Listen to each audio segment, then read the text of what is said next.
Hi, everybody. Hi, everybody. I'm Dr. Mike Saag, and along with Dr. Raj Gandhi from Harvard Medical School, Massachusetts General Hospital, and Dr. Melanie Thompson from the HIV Medical Association and the American HIV Primary Care Guidance Group in Atlanta, Georgia. Very pleased to welcome you to this HIV 101 Fundamentals in HIV Pathogenesis, initiation of antiretroviral therapy and primary care for people with HIV. Next. This conference is part of the 2021 Ryan White HIV/AIDS Program Clinical Conference, which is held annually. The original idea is that we could come together face-to-face in San Francisco, but with the spike in cases of COVID over the last several months, this meeting has gone to virtual. And this is the official kickoff of that meeting, although most of the conference will be on Sunday, Monday, Tuesday, Wednesday of next week. Next slide. The funding for the conference comes from HHS and the HIV/AIDS Bureau and of the Health Resource Services Administration in HHS.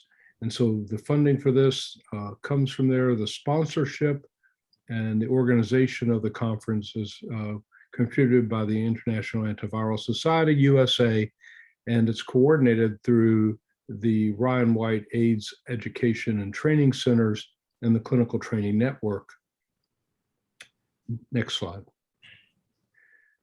The AETC National Center for Coordinating Resource for the AETC is based in New Jersey, and they are an integral part of the organization of this conference, but also coordinates the activities of 8 regional AETCs, 3 national AETCs, and 2 health profession training programs that you can see on this map. Next slide.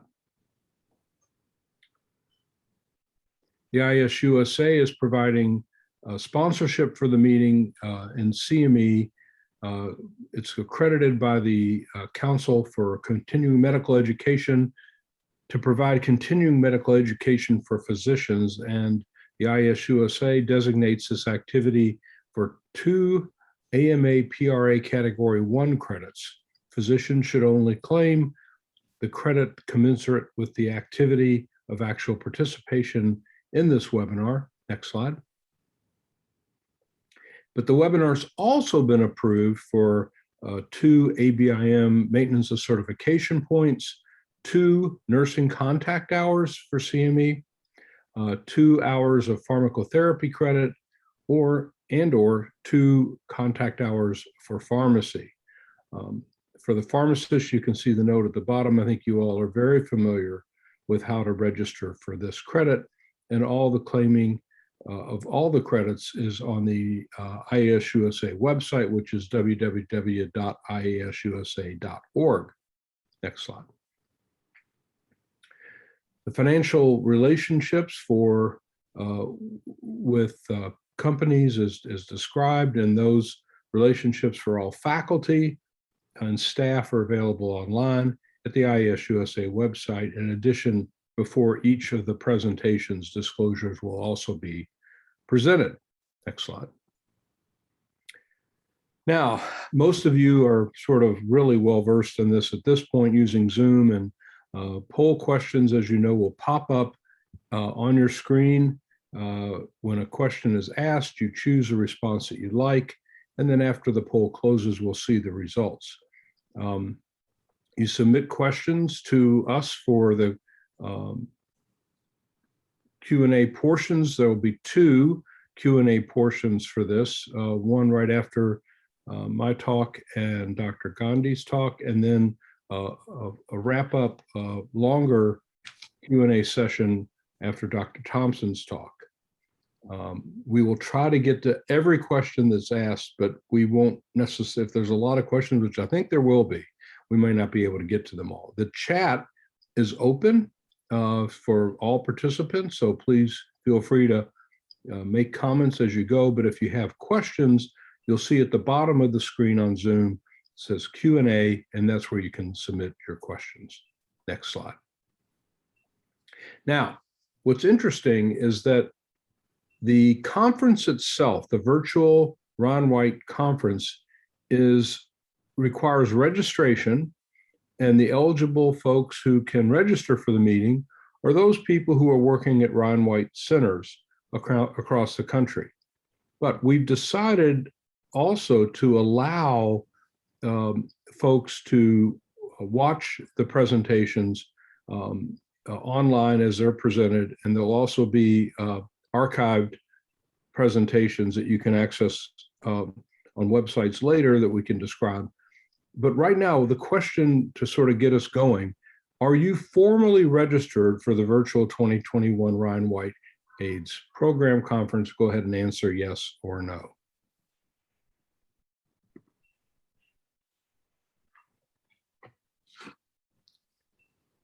Okay, let's see the results.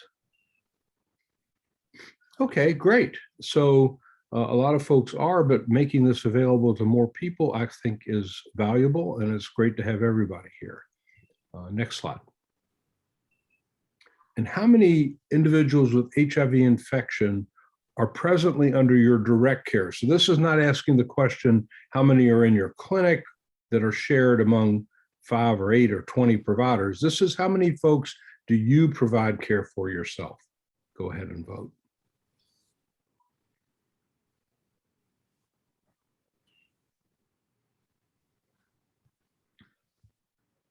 Okay, let's see what we got.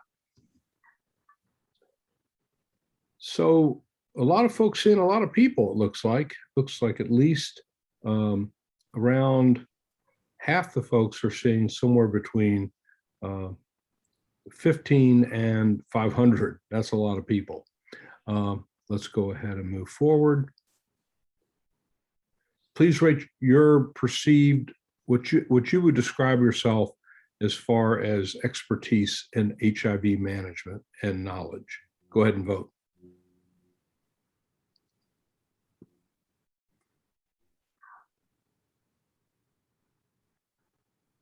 Okay, see what we got. All right, a nice spectrum. And this 101 course is really designed for folks who have limited experience with HIV or who are early in their time, but of course, everyone is welcome. And especially as we get into the Q&A, I'm sure there'll be a very robust discussion. Next slide.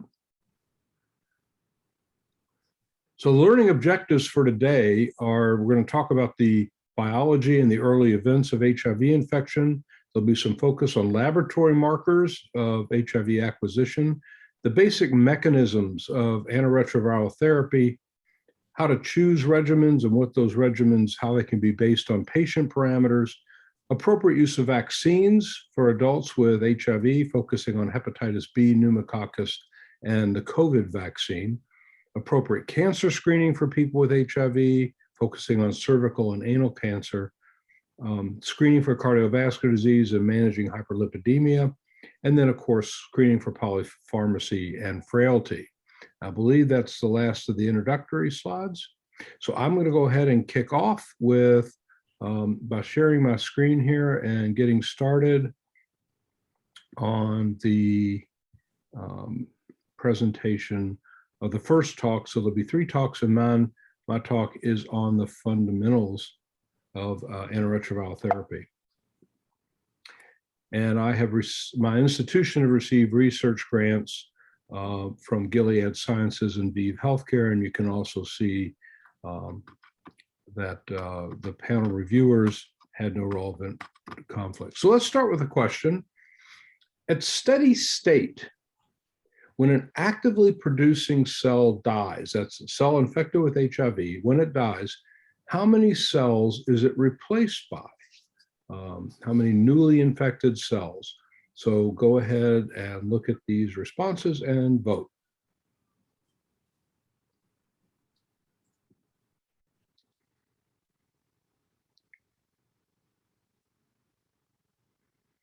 Okay, let's see what we got. So the majority of folks think it depends on the viral load. Very few people thought one and then a smattering of the others. And we will get to this in just a moment and see how the answers pan out. So we're going to go back to basics. This is a cell. This happens to be a T cell, a CD4 positive cell. And you can see the receptor here. And what happens is a virus comes down and binds. The virus enters into the cell, into the cytoplasm. And within a capsule, it sort of replicates from single-stranded RNA into double-stranded DNA through an enzyme called reverse transcriptase.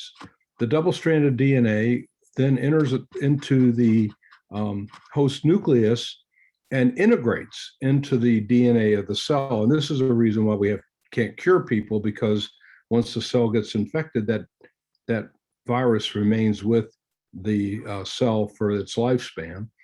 And then it starts to produce proteins and copies of genetic material that coalesce on the surface of the cell. It then gets released. And during the process of release, that maturation of that virus occurs that involves a protease enzyme that without the activity of that protease, the virus will, as we say in the South, sure enough, bud from the cell, but won't be mature enough to infect a neighboring cell. The take-home point is twofold.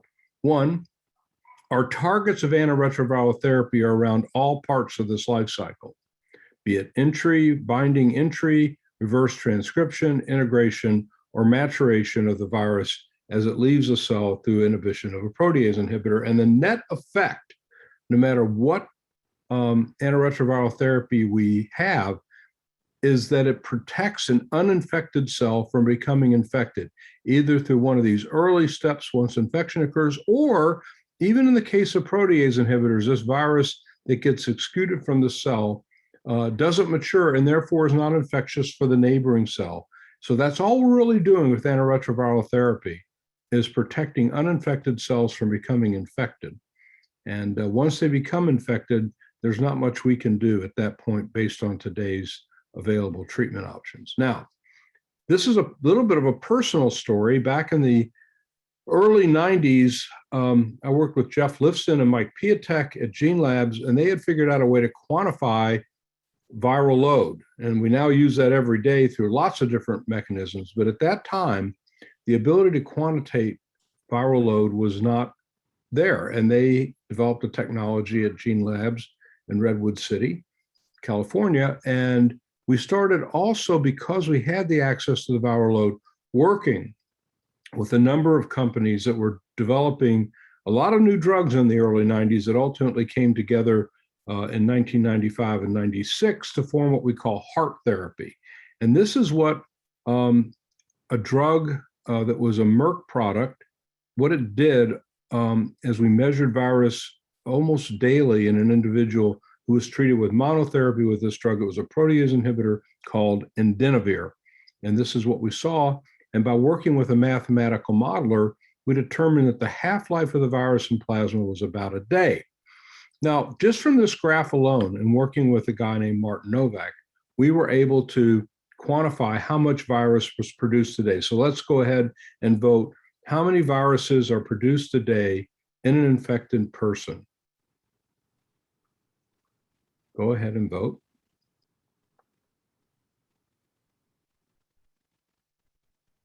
Okay, let's see what we got.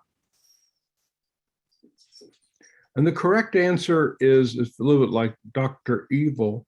It's not 1 million, it's 1 billion copies that you can produce a day. And it's actually 1 to 10 billion. If you're looking at hepatitis C, it's 100 billion to 1 trillion viruses produced in one day. So once the cell is infected, it spits out a lot of virus. So working with a mathematical modeler named Martin Novak, a genius guy, we were able to determine that, and also came up with this model of how antiretroviral therapy works. Here are HIV-infected cells in the body, and down below are the vast majority of CD4 cells, which are resting unactivated cells. And those cells are not infectable, if you will. You can't infect with any great efficiency at all a resting cell. But the activated CD4 lymphocytes are cannon fodder, and there's biologic reasons for this I won't go into now, but those are the cells that could become infected. So in its lifespan of about a day, these cells produce about 1 to 10 billion viruses a day that come down, infect these guys, and you get this vicious cycle, such that roughly about the time that one of these cells dies, it's replaced by one of these cells. So you see we're honing in on that notion that viral load is the number of viruses produced that you can detect in the bloodstream is really directly proportionate to the number of cells in the body. So at steady state, when you've got about 30,000 copies, that if you measured it day after day after day after day, you'd see about 30,000 copies, give or take a little wiggle room. And that's because as one cell dies, it's replaced by precisely one cell that replaced it. So that's how we know this. And what happened was when we gave antiretroviral therapy, we blocked, as I've already said, the infection of these activated cells. So when these cells die off, they're not replaced, and you see a plummeting of viral load because the viral load is proportionate to the number of cells in the body producing virus at that moment in time. So you'd think, as we did back in the early 90s, that all we had to do was wait for enough of these half-lives to go away, block, prevent, and you have cure. And it was estimated you might have a cure as soon as 6 to 12 months.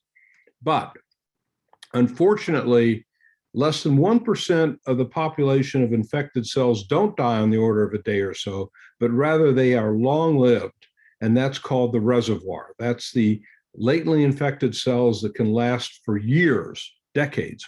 And when the cells here, they're maybe not even producing virus.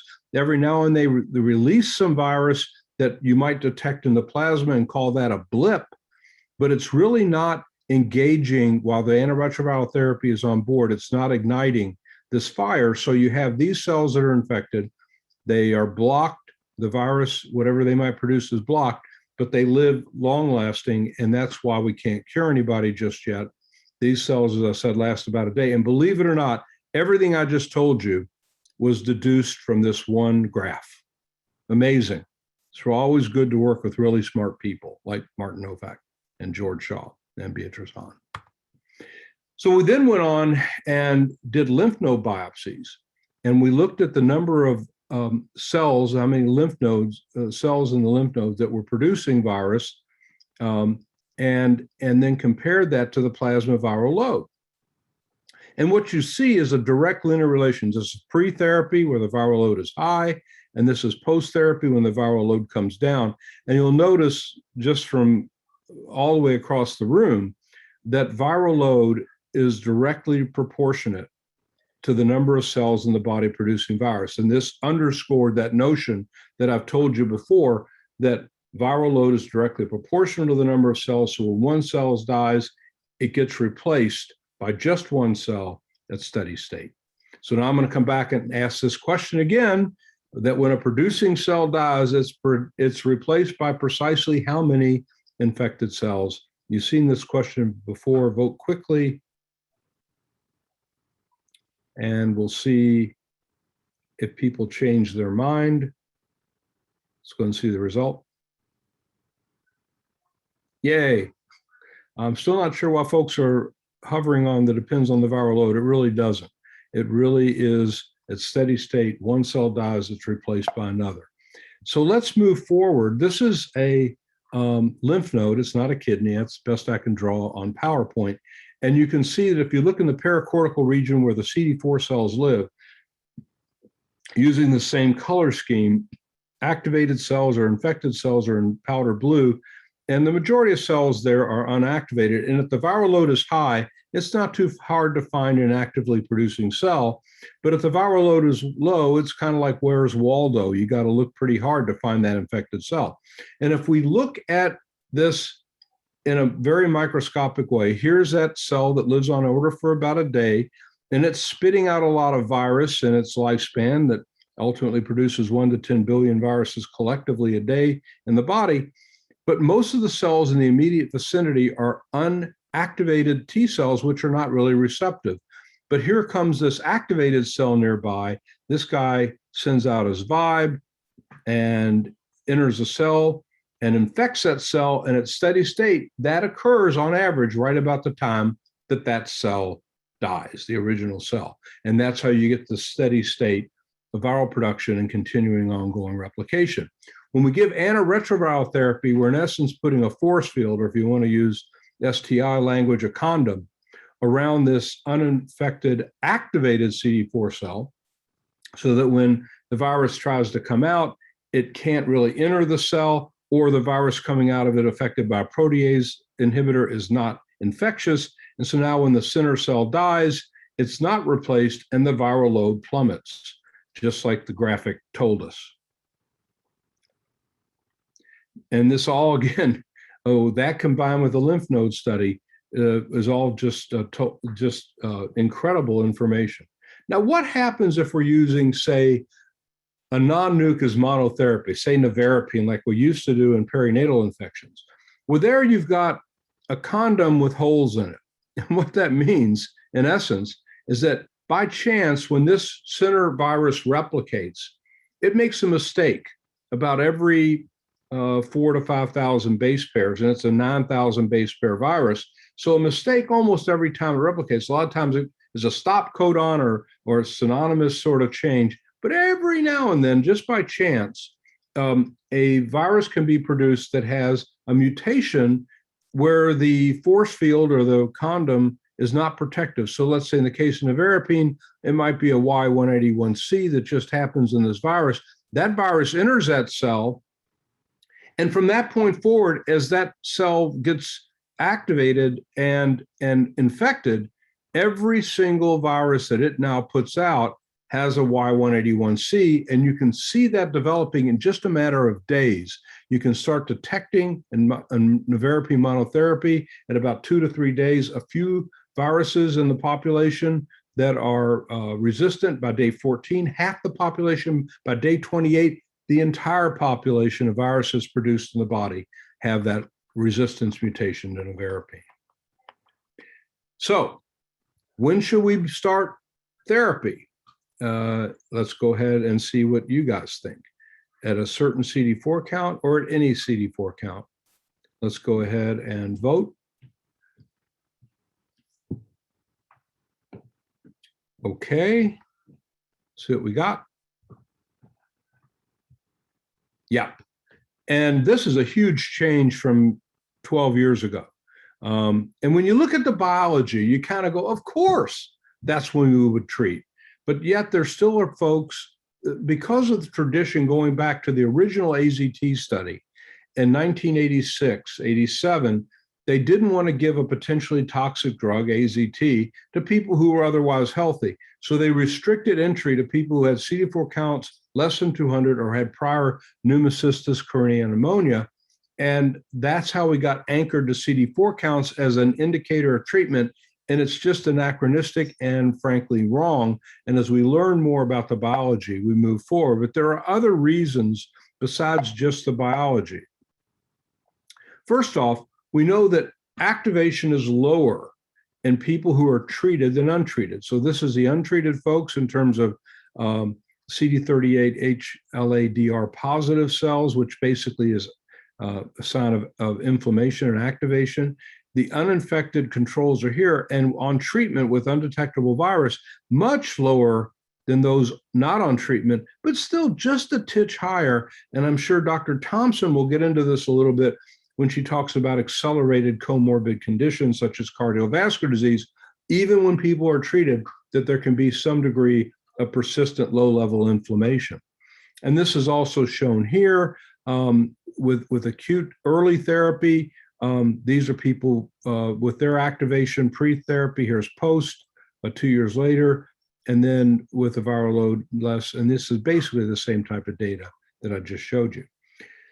Back in the late 2000 era, about 2008, 2009, this controversy was raging. People were digging their heels in. Yep, you got to do it.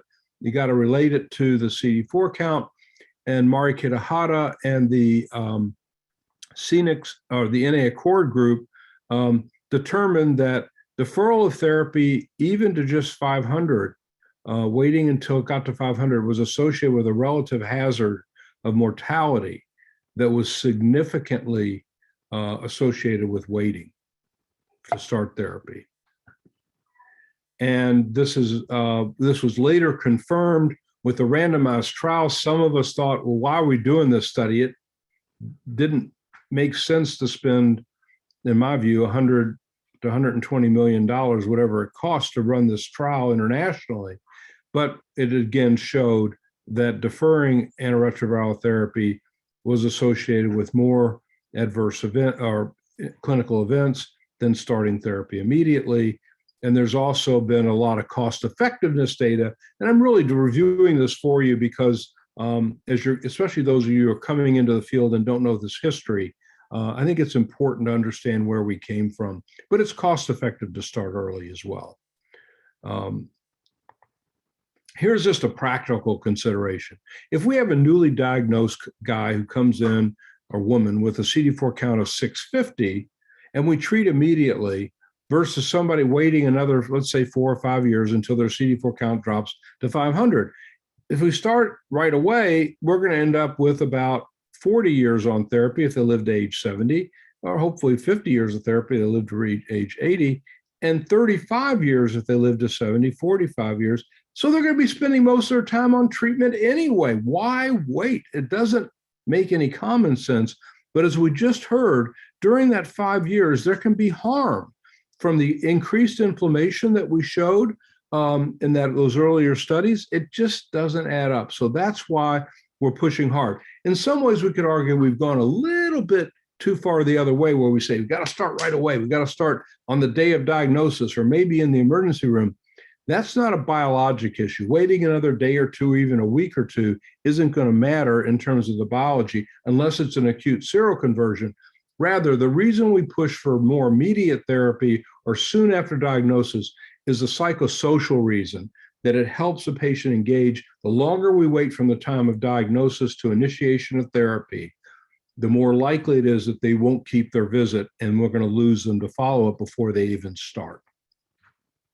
We have the rapid start, or the immediate initiation of therapy, has been associated with improved outcomes, especially in terms of success of therapy, of getting the viral load undetectable and keeping them in care, loss to follow-up or death, standard of care, a little bit more than just starting on the same day. But these are mostly studies out of sub-Saharan Africa and other resource-limited areas. In the United States, it's kind of hard. Here's a study that perhaps Melanie during the Q&A might be able to comment on, but it was in Atlanta out of Emory, where they did initiate this in their emergency rooms, but it was very expensive, took a lot of time, and at the end of the day, the juice wasn't worth the squeeze in terms of the effort. Rather, a lot of us, after diagnosis, especially in the ER, other places, just want to get them into a clinic within a couple of days after the diagnosis and then start the therapy then. We've had, Dr. Gandhi will talk about all the different drugs, an incredible avalanche, in a good way, of drugs that have been released over time. Most of the more recent drugs are the ones we're using now. We don't use a lot of these earlier drugs anymore. They're simpler. The more recent ones can be used in single pill tablet formulation a lot. And the side effect profile is much better than the early days and more effective. And again, when you think about these different drugs, and I should add to the slide, capsid inhibitors, which are coming, and a few other maturation type inhibitors and some others, we are really in a fantastic place in terms of lifelong therapy. We just haven't gotten the cure part down. And my final slide here is just trying to define virologic failure and immunologic failure. So this is viral load, and this is CD4 count. And what you can see here is, as the viral load comes down, that's where we want it, below 50 copies, below 20.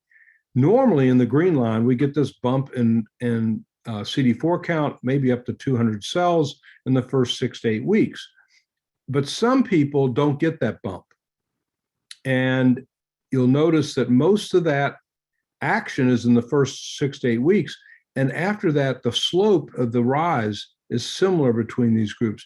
This implies that a lot of that bump in initial treatment is really due to release of CD4 cells from lymphoid tissue where there's inflammation from all the replication. In that lymph node study we did that I described to you earlier, we looked at inflammatory markers and adhesion molecules, ICAM and VCAM, highly elaborated during the time pre-therapy because there's active inflammation from the ongoing viral replication.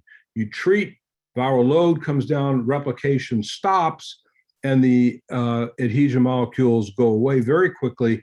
And if they were holding on to CD4 cells, those cells can be released, much like you think about demargination with steroids. So my last slide, understanding the life cycle is critical to understanding the basis of therapy. Viral replication is very dynamic, 1 to 10 billion viruses a day, and is a driving force of HIV pathogenesis. ARV therapy interrupts that replication roughly completely. There's not much breakthrough. If you do, then you're going to start generating resistance and halting most of the damage done by HIV is, though, as we said, some smoldering inflammation that may continue in causing long-term complications. The ARV therapy protects uninfected cells from becoming infected and has no effect on the cells that are already infected. And all ARV drugs target these sites of the life cycle. So I will close there. I will stop sharing my screen. And it's my pleasure to transition to Dr. Raj Gandhi, who I've introduced earlier, and he's going to share his screen and go from there. Great. Thank you very much for that, kicking us off. And I'm going to pick up, I think, where you left off. Can people see my slides okay? And are you seeing one rather than double? Yes. Yes. Great. All right.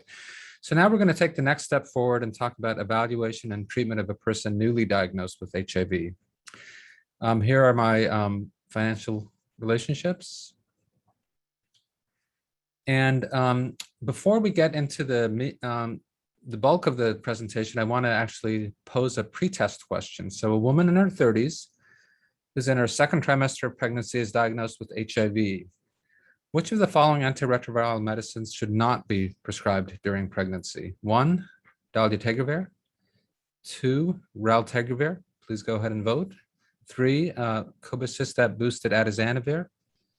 4, ritonavir boosted darunavir, or 5, ritonavir boosted atazanavir.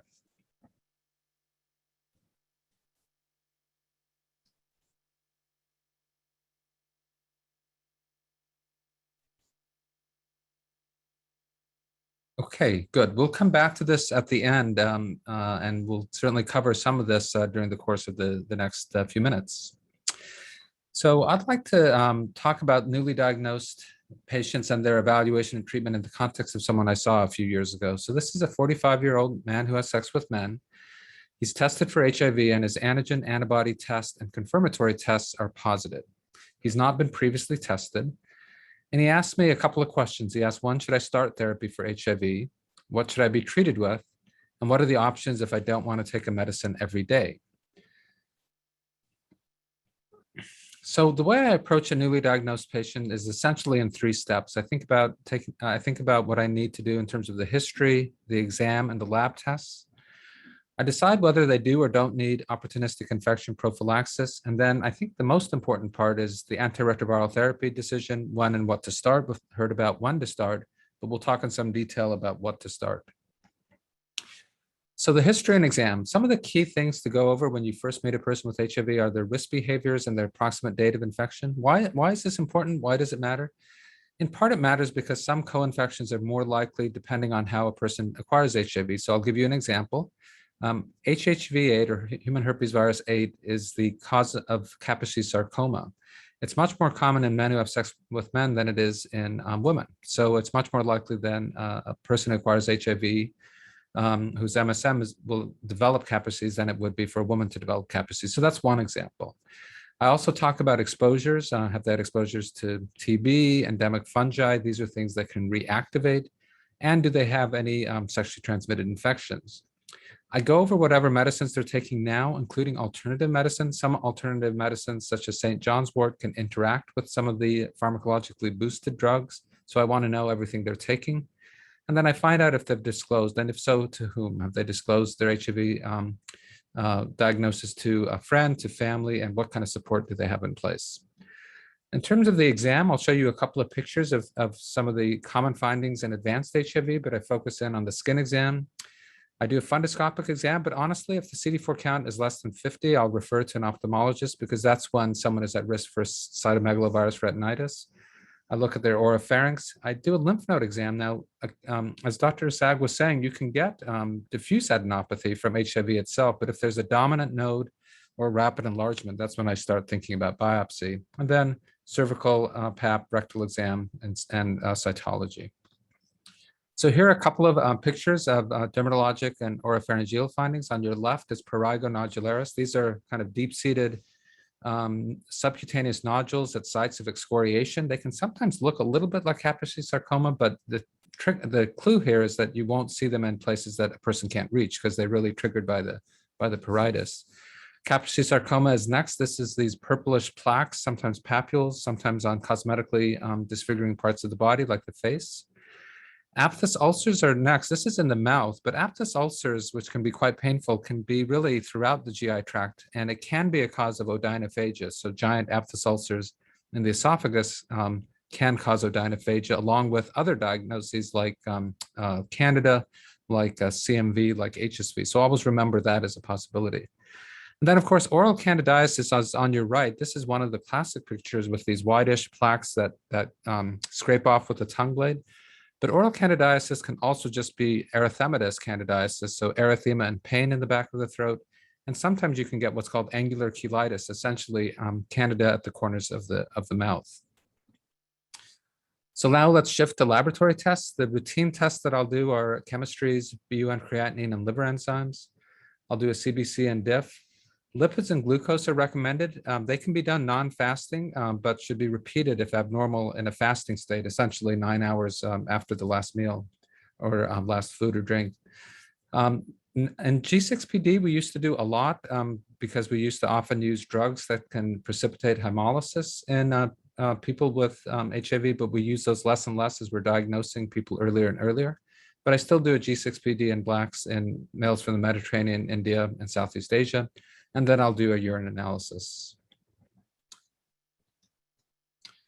So now let's talk about some of the screening for infection that's important to do at the initial diagnosis or around the time of initial diagnosis. If a CD4 count is less than 100, it's important to do a toxoplasma IgG. Those are people who can reactivate toxoplasma. The HIV-MA guidelines that Dr. Thompson will talk about shortly, as well as the IAS-USA recommendations, recommend that we consider a serum cryptococcal antigen in people whose CD4 count is less than 100, and I'm happy to talk about the rationale during the Q&A. Varicella IgG, if a person doesn't have a history of chickenpox or shingles, check them for latent TB and either do a tuberculin skin test or an interferon gamma release assay. An IGRA is preferred if someone has had a history of a BCG vaccine because the IGRA is not falsely turned positive by a BCG vaccine. Remember, if you do a tuberculin skin test, as little as 5 millimeters is positive in a person with HIV. And the other thing to tuck away and to put in your initial eval is if their CD4 count is less than 200, you're going to want to repeat their latent TB screening once their CD4 count reconstitutes after you start ART, because occasionally people are anergic when they have a low CD4 count, but they'll become positive once their CD4 count is reconstituted, say 6 or 12 or 18 months later. The next category of tests that I would do are STI screening, syphilis, gonorrhea, and chlamydia. I do that annually, but more frequently, every 3 to 6 months if there are exposures. And in men who have sex with men, I'll do urethral, rectal, and oral screening. And then hepatitis A, B, and C serologies should be done at the outset. And then I'll repeat the hepatitis C antibody for at-risk men who have sex with men, because sexual transmission of hep C is certainly possible, as well as in people who inject drugs. So now let's kind of zero in on the HIV-specific tests. We've heard a bit about the CD4 count and viral load already. The CD4 count, remember, is the best predictor of the risk of opportunistic infection or opportunistic cancer. So you'll see an array of the different opportunistic infections in the graphic on the right. Most of them, not all, but most of them occur when the CD4 count is less than 200, and the classic one in that regard is pneumocystis. MAI or MAC usually doesn't occur until the CD4 count is less than 50. So we use these CD4 count thresholds to decide when to start opportunistic infection prophylaxis, as we'll come back to in a minute. Now, the viral load that we were discussing in some detail is the most important predictor of response to therapy. That viral load really should decline to undetectable within just a few months of starting antiretroviral therapy. What about resistance testing? In whom should you do it, and what tests should you send? So a newly diagnosed person or someone who's treatment naive that hasn't yet started but may have been diagnosed before, I would send a genotype. And what you're looking for a genotype is mutations in the viral genes, and in particular in the reverse transcriptase and the protease genes that we heard about before. In someone who has had virologic failure, that means viral breakthrough to either their first or second line of therapy, I would again send a genotype, do that resistance mutations. But if they're failing an integrase inhibitor, this time make sure to order an integrase genotype. And it's when you get suspected complex resistance, sometimes third or fourth line, that you're going to want to do a genotype, look for mutations, but also do a phenotype. That's more of a growth-based assay in the presence or absence of drug. And that way you get as much information as possible. You don't need to do a phenotype, though, in a newly diagnosed person or someone who's just had one line of therapy. Two really, really useful links to kind of put on your favorites. One is the IAS-USA link that really has a nice outline of the drug resistance mutations. And then the Stanford HIV resistance database kind of is at my fingertips when I'm trying to do complex resistance mutations and figure out what drugs will work next. So now let's transition to step 2. This is kind of a short step, I would say, in terms of the OI prophylaxis. And what I'll do is I'll fill out some of the details in this particular case. As I mentioned, he's newly diagnosed. His past medical history, you do the history exam and labs. He's got gastroesophageal reflux disease. He's got allergic rhinitis. He's got hypertension, smoking, and elevated lipids. He's on medicines including omeprazole and fluticasone, inhaled fluticasone. His creatinine is 1.5, which gives him an estimated GFR of about 48. Some really critical numbers now. His CD4 count is 550, and his HV RNA is over 500,000. It's 650,000. You do that genotype, and he's got no resistance mutations, and you check him for hepatitis B, and his surface antigen is negative. So just one slide on OI prophylaxis. These are the DHHS guidelines for prevention and treatment of OIs. The two things I want to highlight: pneumocystis prophylaxis is still recommended. I usually give a double-strength trimsulfa daily if the CD4 count is less than 200, or if the CD4 percentage is less than 14, or if a person has thrush, if they have oral candidiasis. And the reason for the last of these is because if someone has thrush, that's essentially functional immunodeficiency, even if their CD4 count, let's say, is 250. We used to give Mycobacterium avium complex prophylaxis with azithromycin when the CD4 count fell below 50, but that's no longer routinely recommended either by the DHHS or by the most recent IAS guidelines, IAS-USA guidelines.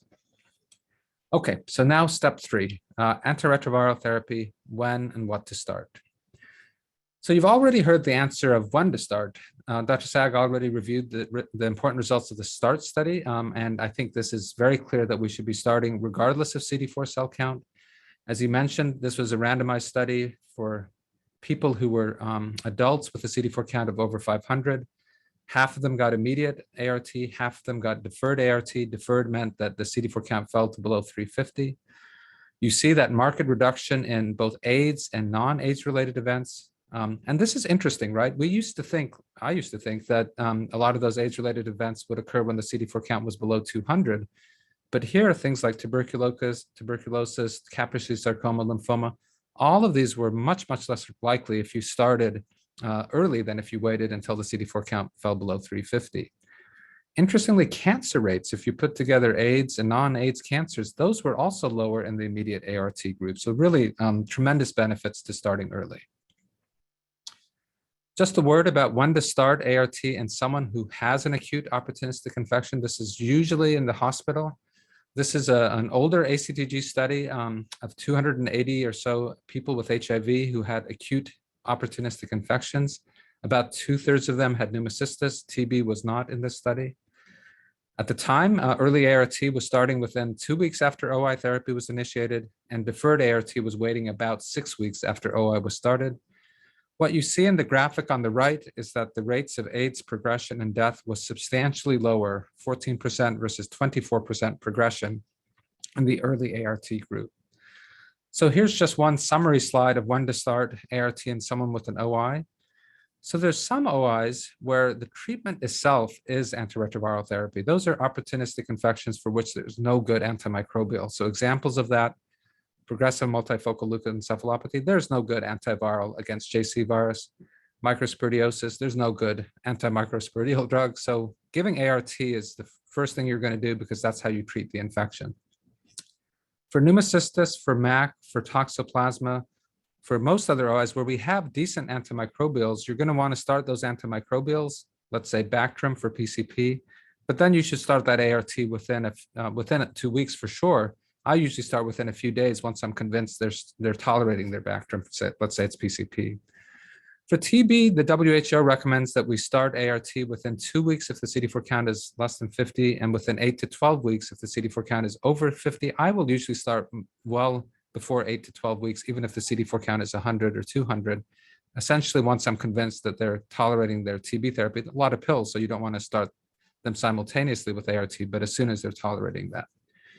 The only time we'll wait a little bit is for cryptococcal meningitis. Usually we'll wait a few weeks, let's say 2 to 4 weeks roughly, because there are some randomized data saying that if you start very, very early, within a week or so, that your outcomes aren't as good as if you wait a few weeks. And so I'll usually start 2 to 4 weeks roughly after they're gotten their crypto antifungal therapy.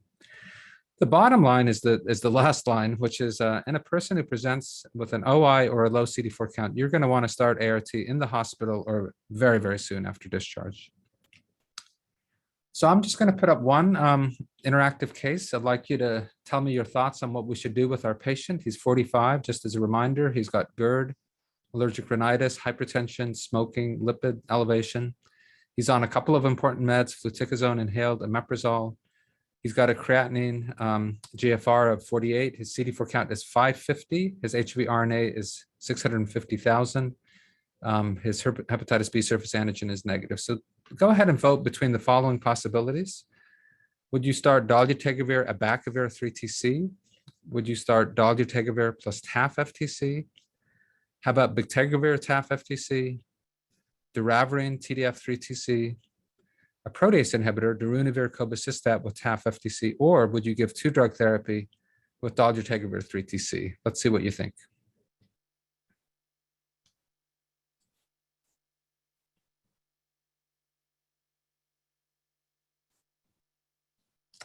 In suspense.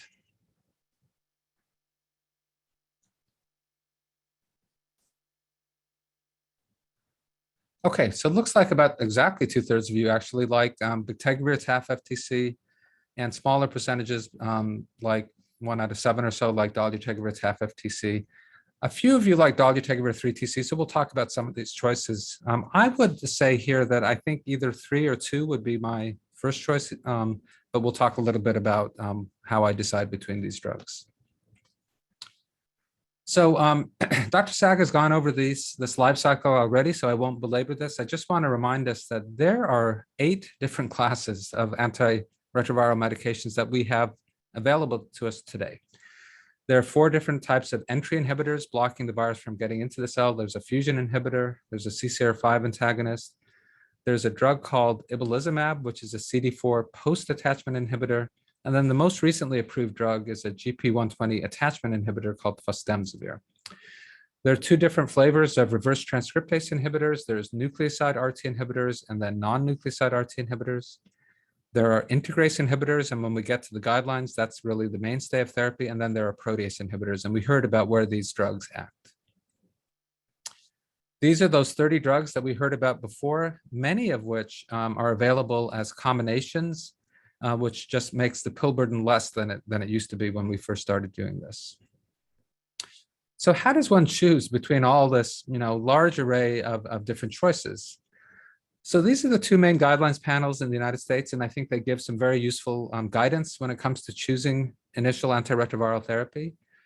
The DHHS recommends starting with either bictegravir, FTC, TAF, dolutegravir with 3-TC and abacavir. If the person is B5701 negative, if they're positive, that makes them prone to an allergic reaction to abacavir. and if they're surface antigen negative for hepatitis B. They also recommend as a choice dolutegravir with either FTC or 3TC and plus either TAF or TDF, or the 2-drug regimen of dolutegravir 3TC with a couple of caveats that we'll come to. The IAS-USA really has a very similar perspective, except that they do not recommend dolutegravir 3TC, abacavir, largely because there's been several studies now, a number of studies that have associated abacavir with increased rates of cardiovascular disease, and these other choices have not been associated with that. I want to spend a little bit of time on 2-drug therapy because this really is a paradigm shift. We spent the better part of more than a decade giving triple therapy, and it's just in the last few years that we have a 2-drug regimen for which there's very good data. This is the Gemini 1 and 2 study.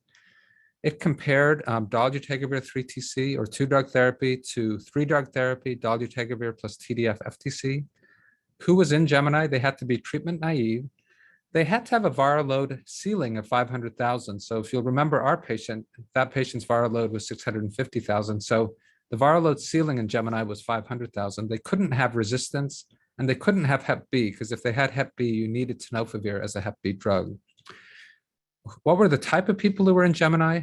85% of them were male. They were young, 32 to 33 years of age. Only 1 in 8 were Black. And the viral load was just over 4.4 logs, just over 10,000, and only 20% had a viral load over 100,000. The last point is really important. The mean CD4 count was in the 460s, and only a small number, 8%, had a CD4 count less than 200. Here are the results, though. This is now going out close to 2 years.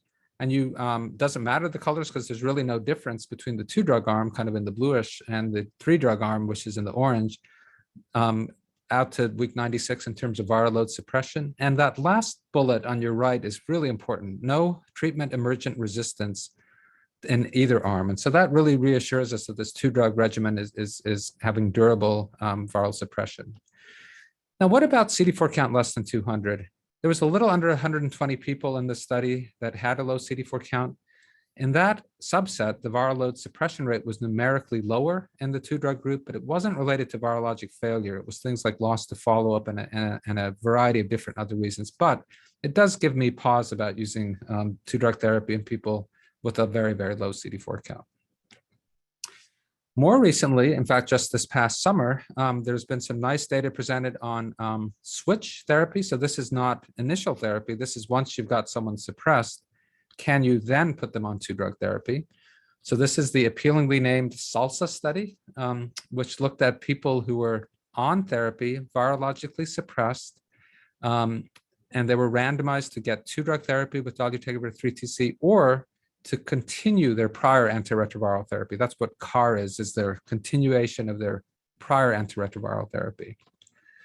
Here are the results that were presented this summer. You see the virologic outcomes were outstanding, well over 90 or over 90% in both of the treatment arms. And really, the 2-drug arm, once people were suppressed, was no better, but also no worse than the 3-drug arm. No person had a confirmed virologic withdrawal, and no participant developed resistance.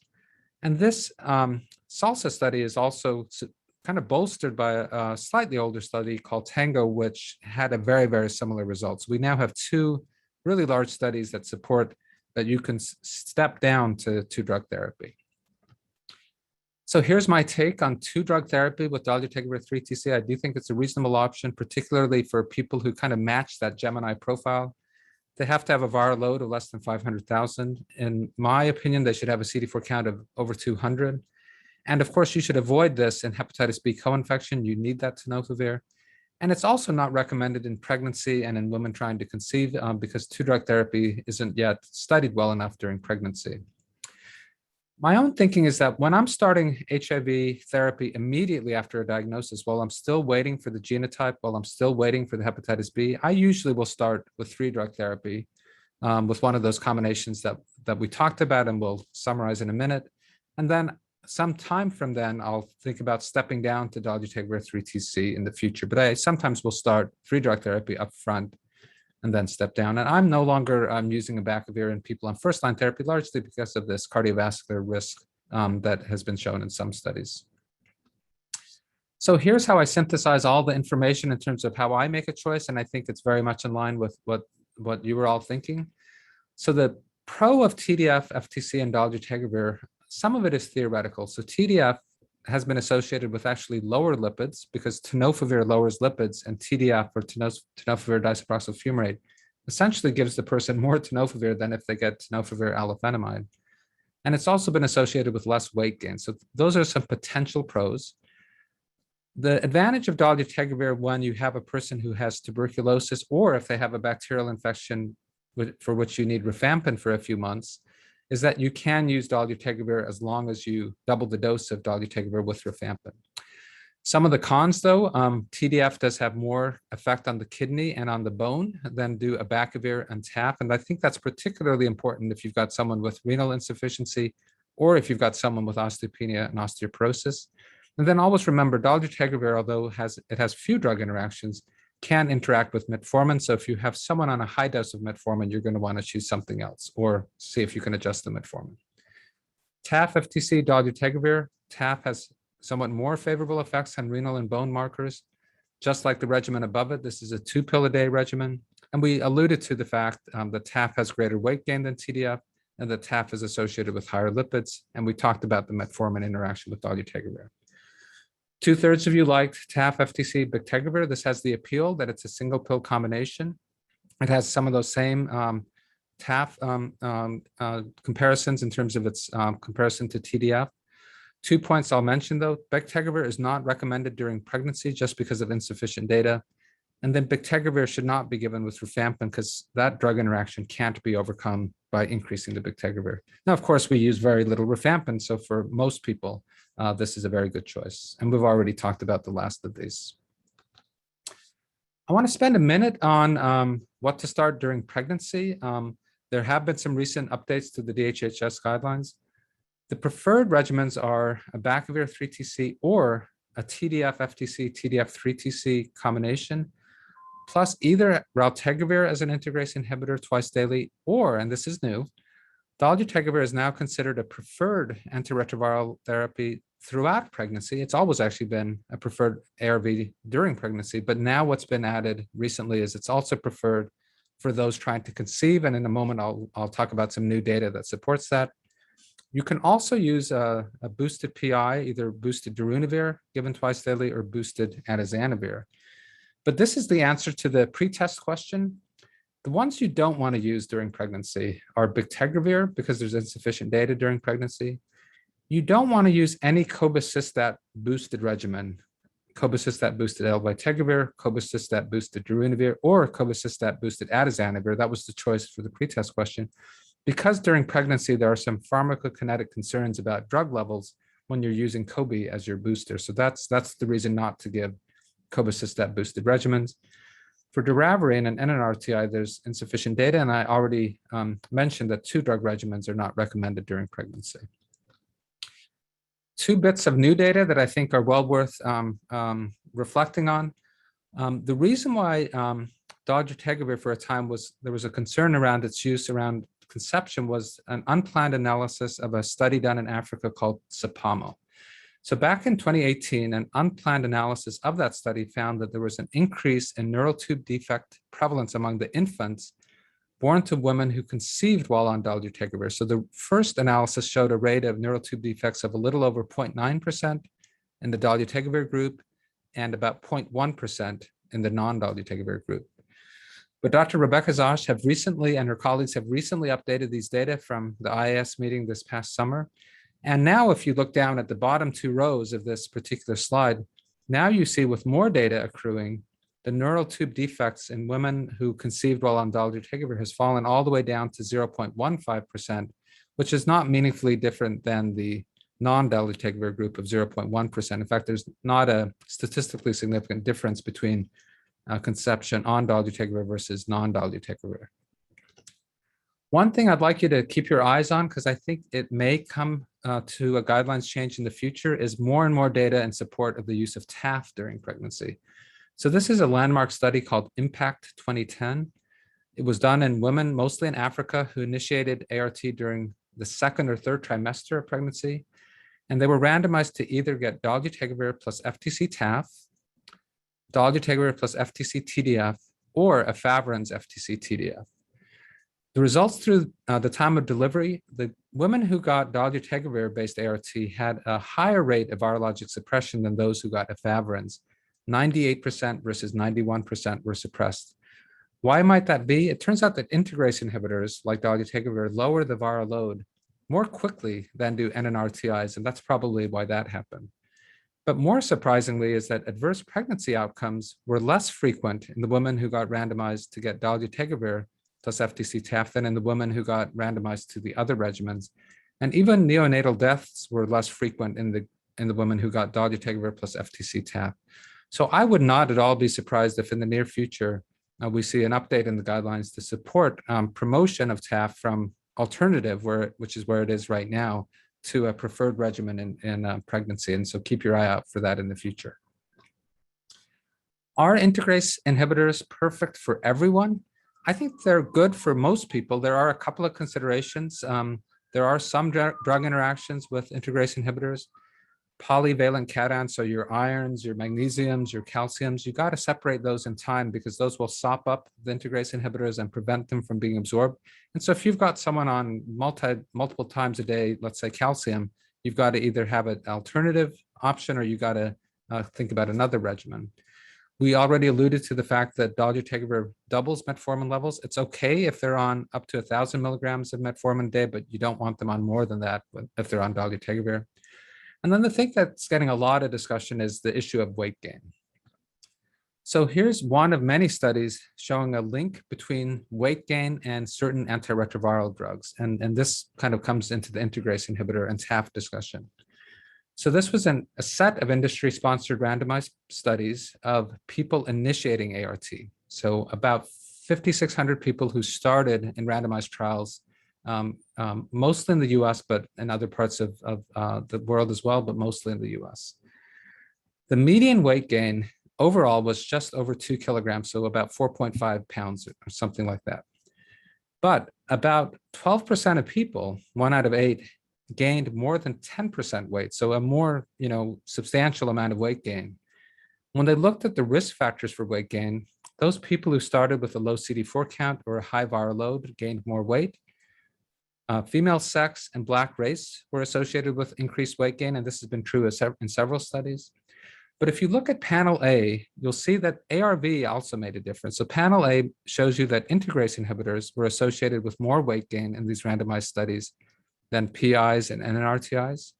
And then when you zero in on the integrase inhibitors in panel C, you'll see that bictegravir and dolutegravir were associated with more weight gain than elbictegravir, and the dolutegravir and bictegravir were tied. And if you look at the last panel, the one on the far right, you'll see that TAF was associated with more weight gain than abacavir and more weight gain than TDF. What we don't know and what we really need to know is, does changing ART ameliorate or prevent weight gain or prevent that weight gain?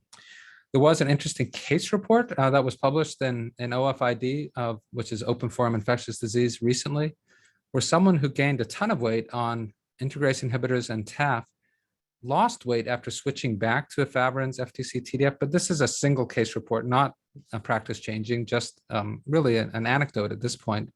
What we really need to do is have comparative studies that try to compare switching versus not. And the AIDS Clinical Trials Group, amongst others, are doing a study where they'll take people who have gained a substantial amount of weight on TAF and an integrase inhibitor and look systematically as to whether switching them off the integrase inhibitor to doravirine or switching them off the TAF to TDF makes a difference. And I think I would wait for the results of this trial before starting to make changes. Here are a couple of other options if you don't think an integrase inhibitor is optimal. Rilpivirine, which is an NNRTI, can be used with FTC-TAF or TDF-HAF. It's got a food requirement. It's got to be taken with a 400-calorie meal. And don't use it too close to acid-lowering therapy. You shouldn't use it with a PPI, and you got to stagger dosing if they're on an H2 blocker. Doravirine is a newer NNRTI, and it can be given with either 3TC or TDF or with FTC and TAF. And then finally, a boosted protease inhibitor is available as a single pill, darunavir, cobicistat, FTC-TAF. But just be aware that this does interact with CYP3A4 metabolized meds. And one of the ones that I find most common are inhaled fluticasone, over-the-counter available. And so you got to be a little cautious if they're taking inhaled steroids, because that does interact with the protease inhibitors, as well as a few statins like simvastatin. One slide on monitoring after starting ART. What I'll do is I'll check a viral load monthly until someone is undetectable, and then every 3 to 6 months. I expect that viral load to be undetectable within just a few months of starting ART, and it's the best indicator that the drugs are working. I'll do some what we call safety labs, chemistry, BUN creatinine at week 2 to 8, and then every few months, 3 to 6 months, similarly with the CBC dip. I'll do the glucose and lipids before starting ART, and then if they're normal, I'll repeat annually, and I'll do fasting values if they turn out to be abnormal. I usually do an UA annually, but if they happen to be on TDF, I'll do that every 6 months. And then CD4 counts, we used to do like clockwork every 3 months. Now you can do every 3 to 6 months during the first few years. But once they're virologically suppressed, it is absolutely fine to space them out to once a year. And once their CD4 count is above 500, you can really stop checking the CD4 count. I'm just going to say one word about the newest option, which is long-acting ART, and happy to discuss this more during the Q&A. This is a combination of an injectable integrase inhibitor called cabotegravir with an injectable NNRTI rilpivirine. These have half-lives of months, and 2 really important phase 3 trials. One is called FLAIR and one is called ATLAS, compared switching people to this long-acting monthly therapy as compared to continuing their oral therapy. And what you see in this kind of composite slide is 93% viral success with the monthly injections versus 94% with oral therapy, really no difference to speak of. And that's why cabotegravir is approved for people who are suppressed, no history of treatment failure, and no known or suspected resistance. One small caveat is if they've got hepatitis B, you need that tenofovir, so don't use this for people with hep B co-infection. So I'm going to wrap up by going back to our case. The 45-year-old man with HIV, he's got the GERD, the allergic rhinitis, and hypertension. He's on omeprazole and fluticasone. Remember, fluticasone interacts with the PIs. CD4 count is over 500. His HIV RNA is over 500,000. He's got no resistance mutations. In terms of OI prophylaxis, no need. His CD4 count is not low. In terms of ART, he's on fluticasone, so I wouldn't use a PI. I wouldn't use a cobicistat containing regimen because of drug interactions. His estimated GFR is below 60, so I would avoid TDF, but TAF is fine. And then over 500,000 viral load, so I'd avoid dolutegravir 3TC. So just like many of you, I started bictegravir FTC TAF. I monitored his viral load until he's undetectable. I monitored his safety labs. And we didn't have time to talk about this now, but I'm happy to talk later about counseling about undetectable equals untransmissible. Once he's suppressed for 6 months or more, he won't transmit to sexual partners. So with that, I will stop. Thank you for your attention and looking forward to discussion. I will unshare my slides. Wonderful review, Raj. Fantastic. We have several questions that have come in. And I guess I can just start at the top. We have Alexis Mitchell wants to know about elite controllers. Should we initiate? And I'll take a first shot at that, Raj, and then maybe you can chime in. But the term elite controller basically means someone who has had infection for sure, but has no detectable virus. There's evidence of infection with antibody. And then if you wanted to look at HIV DNA in the cells, those latently infected, it'll be positive. Historically, we've said sort of back off, don't do that. They're doing okay. And indeed, I have some folks in my panel of patients who I've been following for now almost 30 years, not on treatment, doing okay, never showed a bit of virus.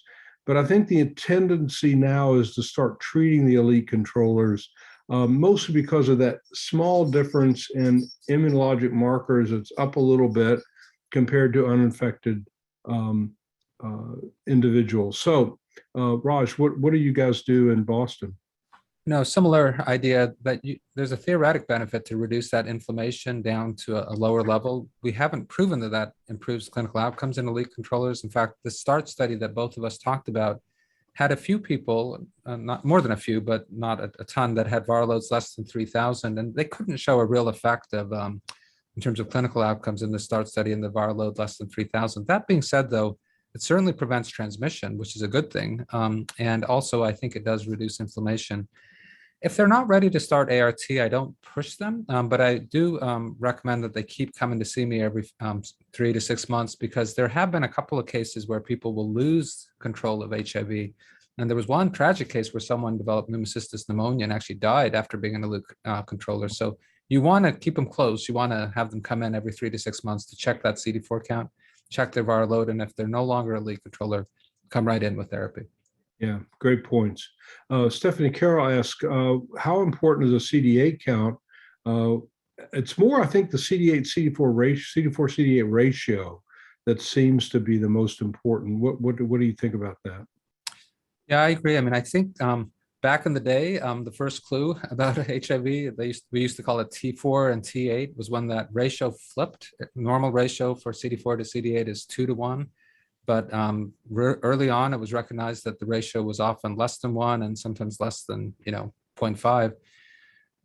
I don't use the CD8 number in terms of deciding when to start therapy. One worry I have is that people who don't normalize their CD4 to CD8 ratio, they probably have a little bit more inflammation, and they probably have some of those complications that Dr. Thompson is going to talk about at a higher rate.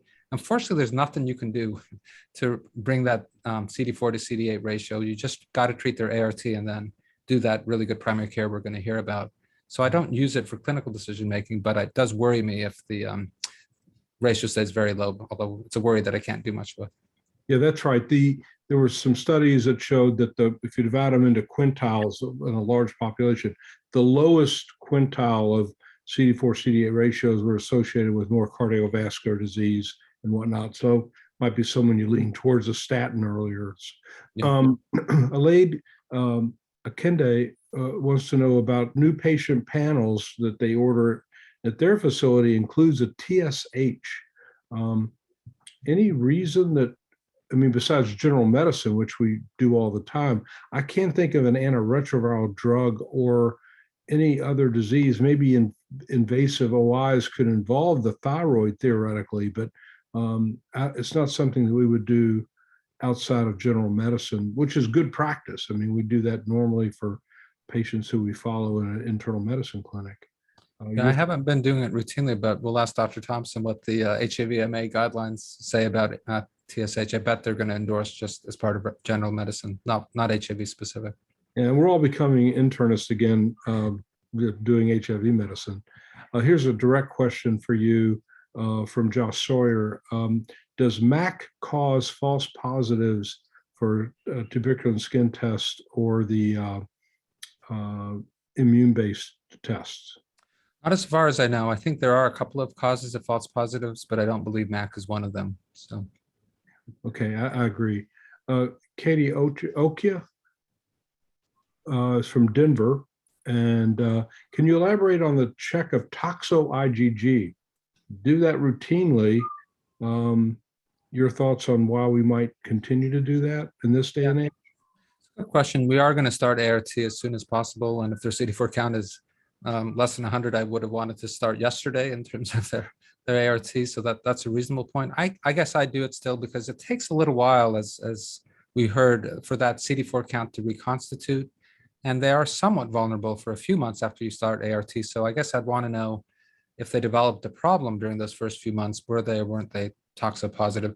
I don't think it would be cost effective. So if you want to, it's more just kind of a practice that will evolve. And again, happy to see if Melanie, Dr. Thompson has a different perspective, but that's what I've generally done. So yeah, I think it's if let's say you get an iris reaction in the brain, it could be PMO and some other things. Exactly.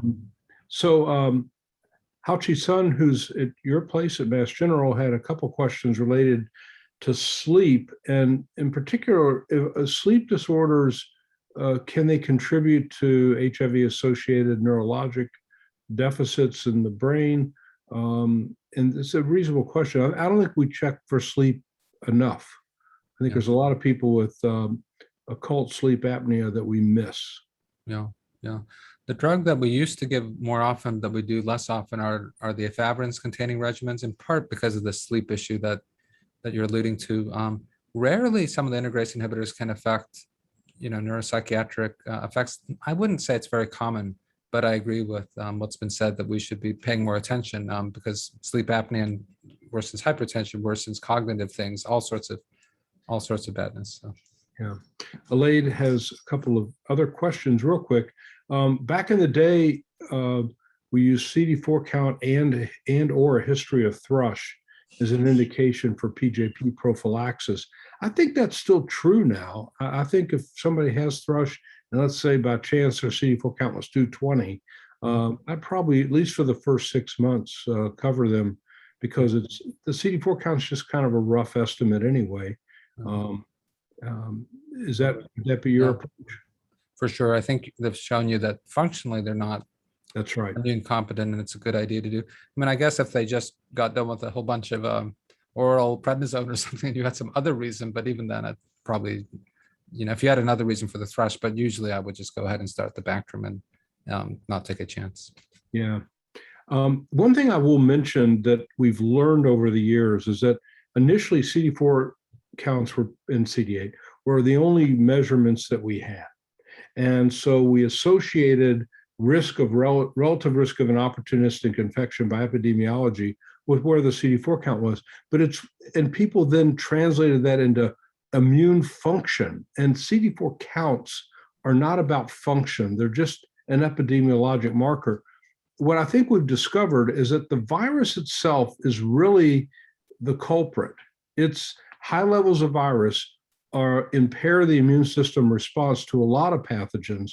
And that's why you see IRIS. When you drop the viral load dramatically, the immune system in essence wakes up because it becomes functional again, and then finds a pathogen that had been brewing that it had been largely unresponsive to.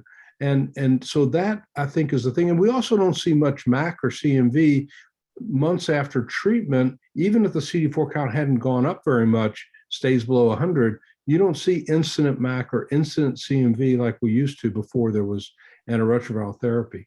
We'll take one more quick question, and this is, what hepatitis B studies were done? Was it just B surface antigen for the most part? Yeah, I think it was just surface antigen, and kind of the corollary question is, would you feel comfortable treating someone with an isolated Hep B core antibody with dolutegravir 3-TC? Right. I would. I think as long as they're not surface antigen positive, fairly large number of people do have this isolated core phenomenon, and so I wouldn't rule out 2-drug therapy. It's the surface antigen people that you want to avoid. And just to reiterate, the reason that 3-TC by itself is not recommended for somebody who's especially surface antigen positive is that within 18-20 weeks you'll get resistance to the 3-TC, and you can actually theoretically get a flare of the hepatitis virus. If you're worried about the isolated core, what you could do is you could do a Hep B DNA just to kind of clear the deck and make sure that they don't have what's called occult Hep B. That's right. They don't think they did that in Gemini, but that'd be an extra measure if you just want to reassure yourself. Kind of doubt it. Because it's deep into this, but it is an important point. Another take-home point is that hepatitis B waxes and wanes just naturally, and things can change. So keep an eye on that. All right. Well, thanks, Raj. Let's pause. We're going to come back with a final set of Q&A, but right now we'll turn it over to Dr. Thompson for a very practical approach of basically general medicine in our practice. Best way to say it, I think. So, Melanie, please share your screen, and we'll listen with great interest.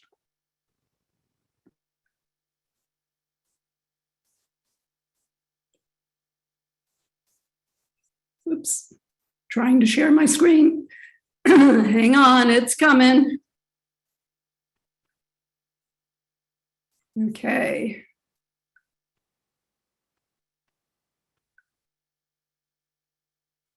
All right. So, thank you for that. I am excited to talk about primary care for people with HIV. I think it's becoming more and more important all the time. Here are my disclosures. And I want to start with a pre-test question, and I'll read it, and you can go ahead and vote. So which is true about screening and or treatment for hyperlipidemia in people with HIV? First of all, the CD4 count below 200 is as strong a risk factor for cardiovascular disease as hypertension. Number two, all persons with HIV should be on a statin regardless of LDL cholesterol level. Number three, lovastatin and simvastatin are preferred statins in people taking HIV protease inhibitors. And number four, prolonged HIV viremia increases cardiovascular risk and requires adjustment of the risk calculator score. So go ahead and vote if you haven't. And let's see the answers. Okay, well, you guys are all smart, so that's the end of my talk. So we'll talk about the reasons that some of these are right or not right as we go along. So we're gonna next go to what I regard as part of my job, which is to give you resources. And this is the first resource I want to give you. I'm very happy to say that the primary care guidance for people with HIV has been updated for the first time since 2013. And this is going to be a living document going forward. So it did come out in November of last year, but hang on, because we are going to have another document coming out, I hope, within the next few weeks. It's also available on the hivma.org website under guidelines. And Raj did a great job of setting up the initial workup for people with HIV, which is also part of the guidance. So I'm going to jump in with vaccinations for adults with HIV. Now, routine vaccinations, not travel vaccinations in adults with HIV, generally follow the ACIP and the Opportunistic infection guidelines. And I've listed on this slide a few little comments about the routine vaccinations, but really I want to focus today on hepatitis B, pneumococcus, and of course COVID, because these tend to be a little confusing. Hepatitis B vaccination in adults requires screening for immunity, and we do that early on, first visit. We want to immunize people if there is a surface antigen and surface antibody that are negative, or if the surface antibody is less than 10 microinternational units per mil. And if there is an isolated hepatitis C antibody that is positive, you have a choice. You can repeat the entire series, or you can give one booster and then measure a response in 1 to 2 months. And that response should be more than 100 microinternational units. And this is based really on a single study showing better outcomes with that level. Now, for many vaccines, the responses may be reduced if the CD4 count is low or the virus is not suppressed. And so if you're starting ART in a person, you may want to delay until the CD4 count rises or the virus is suppressed, but that depends on the individual's risk for hepatitis. You can go ahead and vaccinate at lower CD4 levels, ideally higher than 350, but they often get a response at lower levels. And it is important to repeat the hepatitis B surface antibody 1 to 2 months after vaccination or at the next visit. And when you check this quantitative antibody level, it should be above 10 to confer immunity. Now, there seems to be some confusion about the hepatitis B vaccines and about dosing, and I think that's because it's confusing. So we have 3-dose vaccines, 2 different 3-dose vaccines. They are given at 0, 1, and 6 months on the 3-dose schedule. However, if you are going to use 4 doses because someone has some advanced immune suppression, you would give those at 0, 1, 2, and 6 months. And these are the 2 recombinant hepatitis B vaccines that require 3 doses at least. And you can see that they have a variety of dose levels. And it turns out now that we know that we can give this higher dose level of 40 micrograms, which was really designed initially for dialysis patients, but is very effective in people with advanced immune suppression.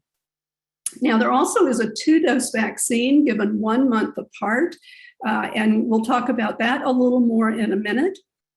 And then, of course, we have the combination hepatitis A and hepatitis B vaccine, generally given on a 3-month schedule.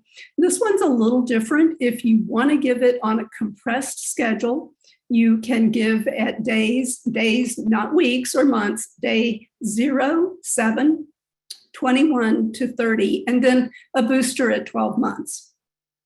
So we've had some questions about the 2-dose vaccine. So can I use it in people with HIV? Does it give a good antibody response? And this is from the package insert. And it shows the antibody responses in people 18 through 55, and on the bottom, people 40 through 70 years. And I think what you see is that there is a robust antibody response that is at least comparable to the 3-dose vaccine.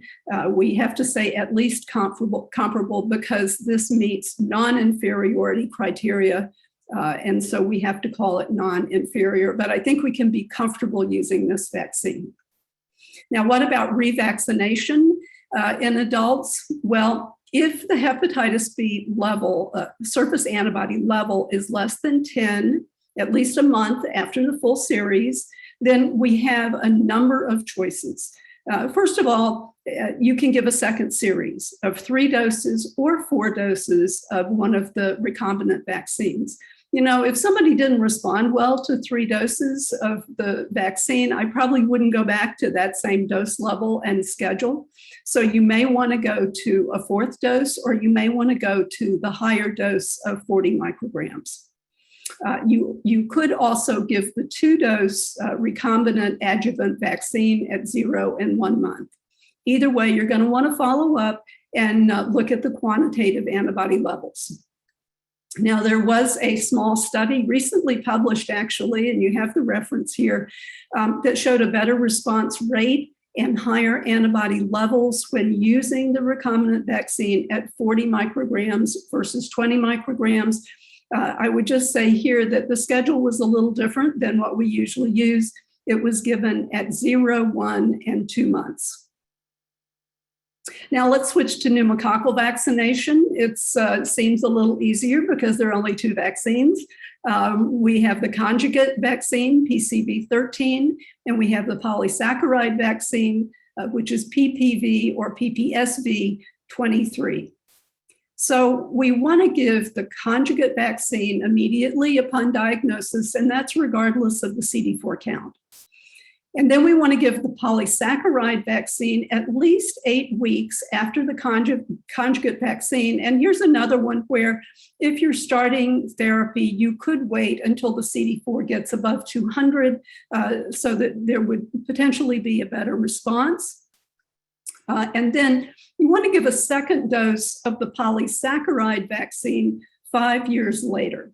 And finally, a 3rd dose, which is the final dose, so 3 doses in a lifetime, of the polysaccharide vaccine after age 65.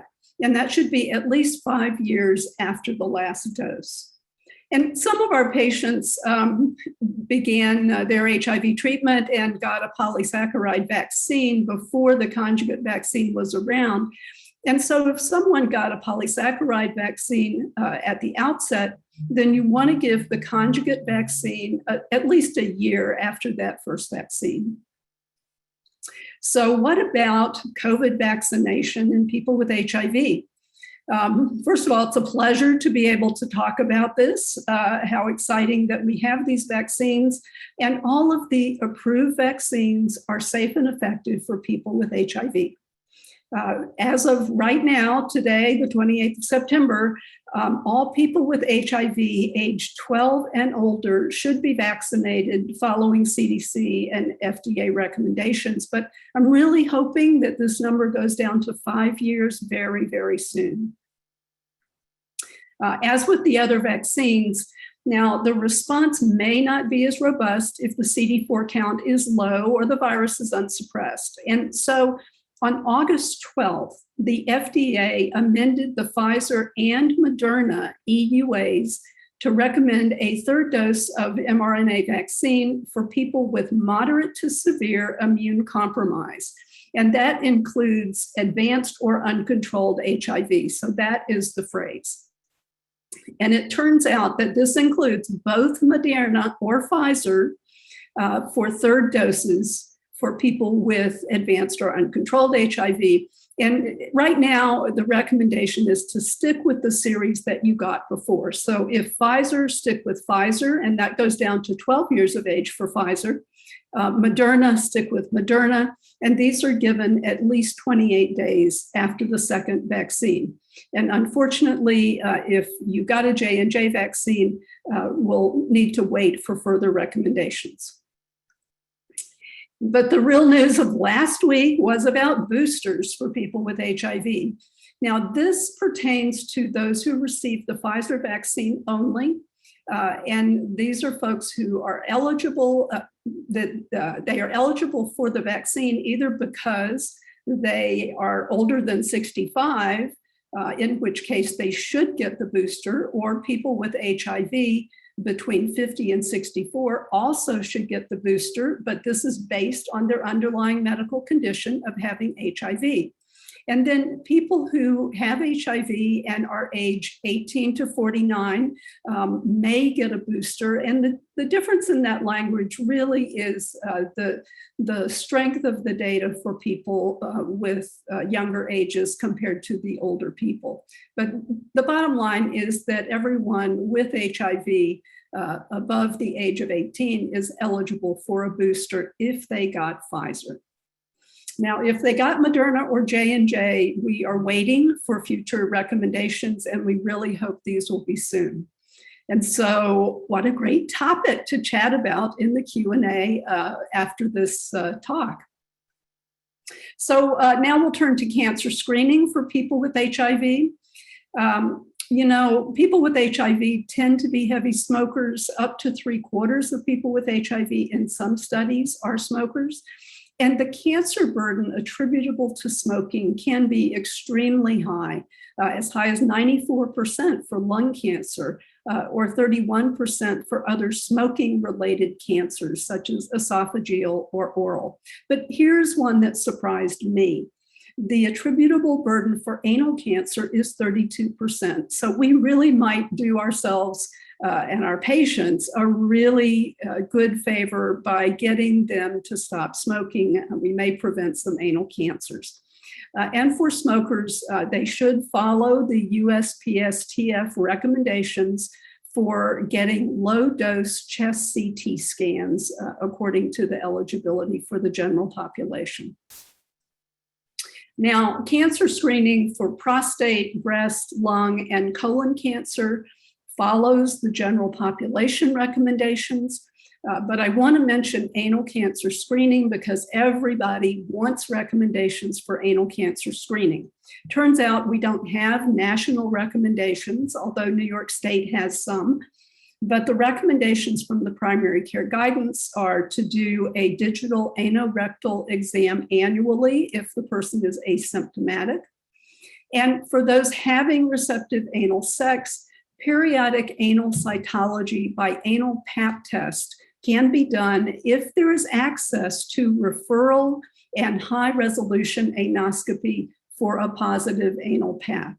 And we really don't know everything there is to know about anal paps and really whether we should be doing them, but this is being tested in the NIH Anchor study, and we should have a definitive response at some point. All right, cervical cancer screening also tends to be a little confusing sometimes. The first PAP should be done within 1 year of sexual debut or at the time of HIV diagnosis, and at least by 21 years old. For people 21 to 29 years old, an annual PAP should be done until you have 3 consecutive normal PAPs, and then the PAP can be done every 3 years as long as it is normal. Now, HPV co-testing is not recommended in this younger population. But for those who are 30 and older, the same PAP recommendations apply, except that if you do HPV co-testing and both the PAP and the HPV are negative, then you can do testing with the PAP and HPV every 3 years after a single PAP test. So you don't have to have 3 consecutive. If you have an abnormal PAP, then you're going to refer for colposcopy, or if there's persistent positive HPV, similar to the general population. But for people with HIV, there really is no upper age for stopping PAP testing, and I think that's an important difference. Now, what about screening for and managing metabolic and other non-communicable diseases? Well, it turns out that we know people with HIV are living longer. That's really the miracle of antiretroviral therapy. And this analysis from a Kaiser cohort showed that for a 21-year-old person, the life expectancy without HIV infection is about 86 years old, and with HIV, about 77 years old, for a difference of about 9 years. Now, there is some really good news here, in addition to the fact that the life expectancy gap has decreased over time. If we give therapy at a CD4 count above 500, as both Mike and Raj discussed, this difference in life expectancy decreases to about 6.8 years. So that is terrific news. More concerning news is that people without HIV actually have almost 10 years of comorbidity-free survival longer than people with HIV. So people with HIV tend to accumulate comorbidities earlier and spend more of their lives living with comorbidities. And in fact, this analysis from CROI this year estimated that in 2030, we will have an additional 250,000 people with HIV who are living with at least 2 physical comorbidities, so 36% of the HIV population. And the largest increase between 2020 and 2030 was seen in Black and Hispanic men who have sex with men, and the largest percent increase was seen in Hispanic women and Hispanic men who inject drugs. So we really have a tsunami of multimorbidity coming. But, if you think we can get by, starting to screen at middle age, it turns out that in this analysis from the WISE cohort presented at CROI by Lauren Collins, women who are under the age of 25 actually have the highest comorbidity incidence compared to people without HIV of any age group. So this starts early and we have to get ahead of it. So in terms of my approach to comorbidities, increased awareness is critical, early intervention is critical, and there is hardly anything we can do more important than addressing smoking in our patients. Here's an important analysis from earlier this year that looked at a large prospective cohort of Black adults, and it found that current smoking was associated with more than 2-fold increased risk of coronary heart disease over a median follow-up of greater than a decade. So I think this illustrates the importance of diving in to this issue of smoking. When we look at the contribution of various factors to the risk of myocardial infarction in people with HIV, it turns out that a low CD4 count or a high viral load actually do increase risk, as does advanced kidney disease and hepatitis C.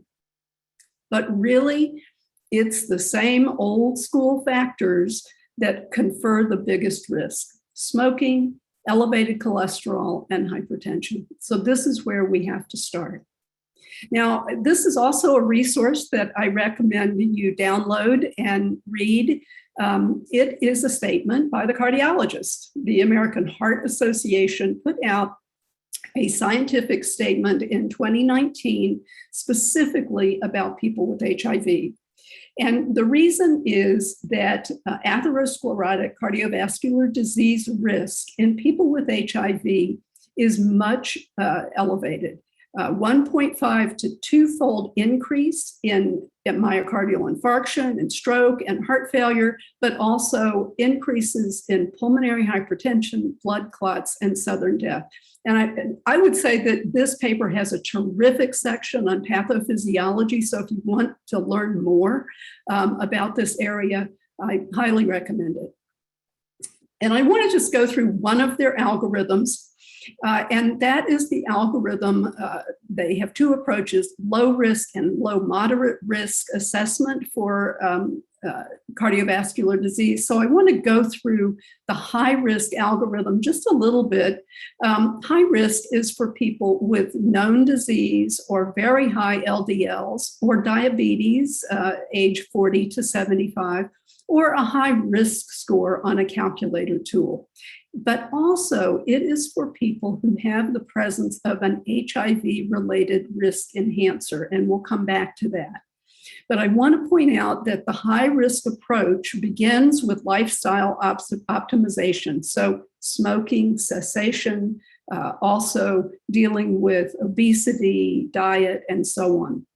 But the recommended lipid-lowering drug therapy is atorvastatin, rosuvastatin, or pitavastatin. So not simvastatin or lovastatin, because there's so many drug interactions with those drugs, and also because of potency.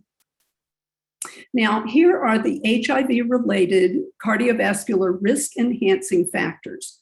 They're really anything that prolongs HIV viremia or delays the introduction of antiretroviral therapy, or treatment failure or non-adherence also are going to increase viremia.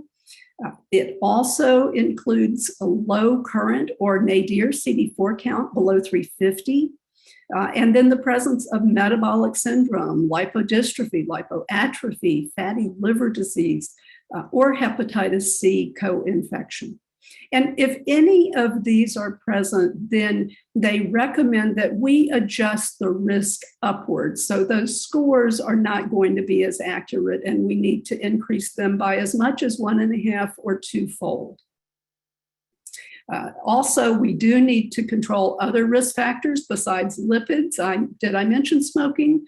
And then control diabetes, hypertension, obesity. And what about this idea of statins for people with HIV without hyperlipidemia? Well, we don't have the evidence yet. And so we really need to wait for the REPRIEVE trial, which is a large, long trial, which will give us the definitive answer on this question. Now, along with comorbidity comes polypharmacy. Inappropriate drugs, doses are very common. We should be reviewing them at every visit. Don't guess about the drug interactions, look them up. They're really tricky. Raj mentioned some of these with dolutegravir, metformin, bictegravir can also do that. There are additive toxicities to all of these drugs. We have to pay attention to that. You know, having more drugs on board increases the risk of forgetting doses or missing prescriptions or skipping refills just due to cost. And then there is a feeling of just being overwhelmed because there are so many darn pills to take. So anytime we can decrease the pill burden, we really help our patients. Now, here's another resource that's very important, the HIV drug interaction database from the University of Liverpool. You can enter your drugs. I put darunavir and Cobi as the HIV drugs, and then I picked fluticasone for co-medications. And I think you already know the answer to this, thanks to Dr. Gandhi. You can't co-administer these drugs because Cobi increases the fluticasone levels to the point that the patient could actually get Cushing's syndrome. But this is a really important reference, and I highly recommend it. Now, we'll spend the next few minutes talking about frailty. Frailty occurs more frequently and probably earlier in people with HIV. And you can see in this analysis from the age HIV cohort that for every age group, we see more and more of the dark bars and the middle gray bars for people with HIV than people without HIV, because people with HIV become frail or pre-frail at earlier ages than people without HIV. And it turns out that in an interesting analysis from CROI of this year, the people who have high risk from the pooled cohort equation risk calculator actually also have high risk for frailty. So this applies to both men and women. A high Framingham score also applies to men. But I think this is important because as we're assessing cardiovascular risk, we also should keep in our minds that people with high risk may also be moving toward frailty. Now, here are 3 tools for assessing frailty. We're going to go through them rapidly, but I hope you'll take some time to get to know them. The Fried's Frailty Phenotype, the Short Physical Performance Battery, and the Frailty Index. Now, starting with Fried's, these are 5 indicators: weight loss, self-reported exhaustion, low energy expenditure, slow gait speed, and weak grip strength. Now, the grip strength does require a tool, a dynamometer, to be able to measure. But this is a very important scale, and we do know from Fried that frailty is associated with survival in the general population and also for people with HIV. Now, I like the SPPB because it consists of 3 physical tasks. They're easy to do. Repeated chair stands in which you sit and stand 5 times, some easy balance tests, and a 10-foot timed walk. And what you see on the right is that for people with HIV and people without HIV, a score below 10 is indicative of poorer survival. And I think it's very important that we recognize the relationship between frailty and survival. Now, the frailty index is a little different. It's a questionnaire, and it relates deficit accumulation to the risk of death. There are 40 variables. They cover physical variables, psychological variables, social and functional variables, and they are scored between 0 and 1. And so the more deficits, the higher the score, and the more likely to be frail. And we care about identifying frailty because we actually can intervene. Frailty is dynamic. We can prevent frailty sometimes, and sometimes we can reverse frailty. And these are common interventions that all have some evidence to recommend them. Exercise, strength and balance training, balance very important in older people. Social interactions, especially important in COVID times. Healthy diet, preventative healthcare and screening, management of medications, the polypharmacy issues, and of course, smoking cessation. So I want to mention that depression and substance use are very common, but we don't screen for them very often. Screening is uncommon, but it turns out that it's pretty easy. There are some very easy screening tools that are available, and they're actually reimbursable in some cases. For depression, the PHQ-2 and 9 are reimbursable. For anxiety, GAD 2 and 7, those are the number of questions, 2 or 7.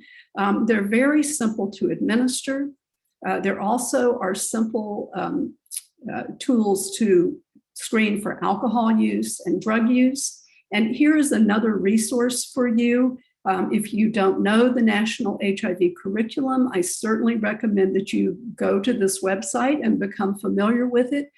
It contains these screening tools that are so common, but also clinical calculators like BMI or APRI.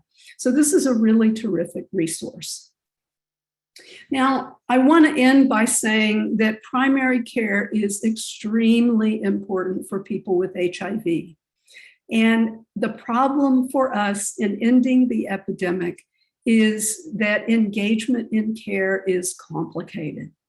So it turns out that half of people with HIV have suppress virus and are retained in care, slightly more if you only look at the people who know their HIV diagnosis. But it's even worse than half in multiple subpopulations that may vary regionally. And I do want to just call out that there are structural as well as individual barriers, and these have to be addressed, the so-called social determinants.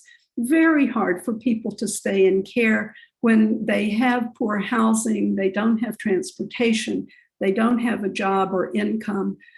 So these are really important things to address with all of our patients in order to provide them the primary care that you guys are so expert in providing. And you can't end without saying that stigma is one of our worst enemies still. And we have to create clinical environments that are welcoming so that people want to come back to our clinics. I also want to mention how important it is that clinicians become advocates. For example, there are HIV criminalization laws in many states, such as Georgia, my state.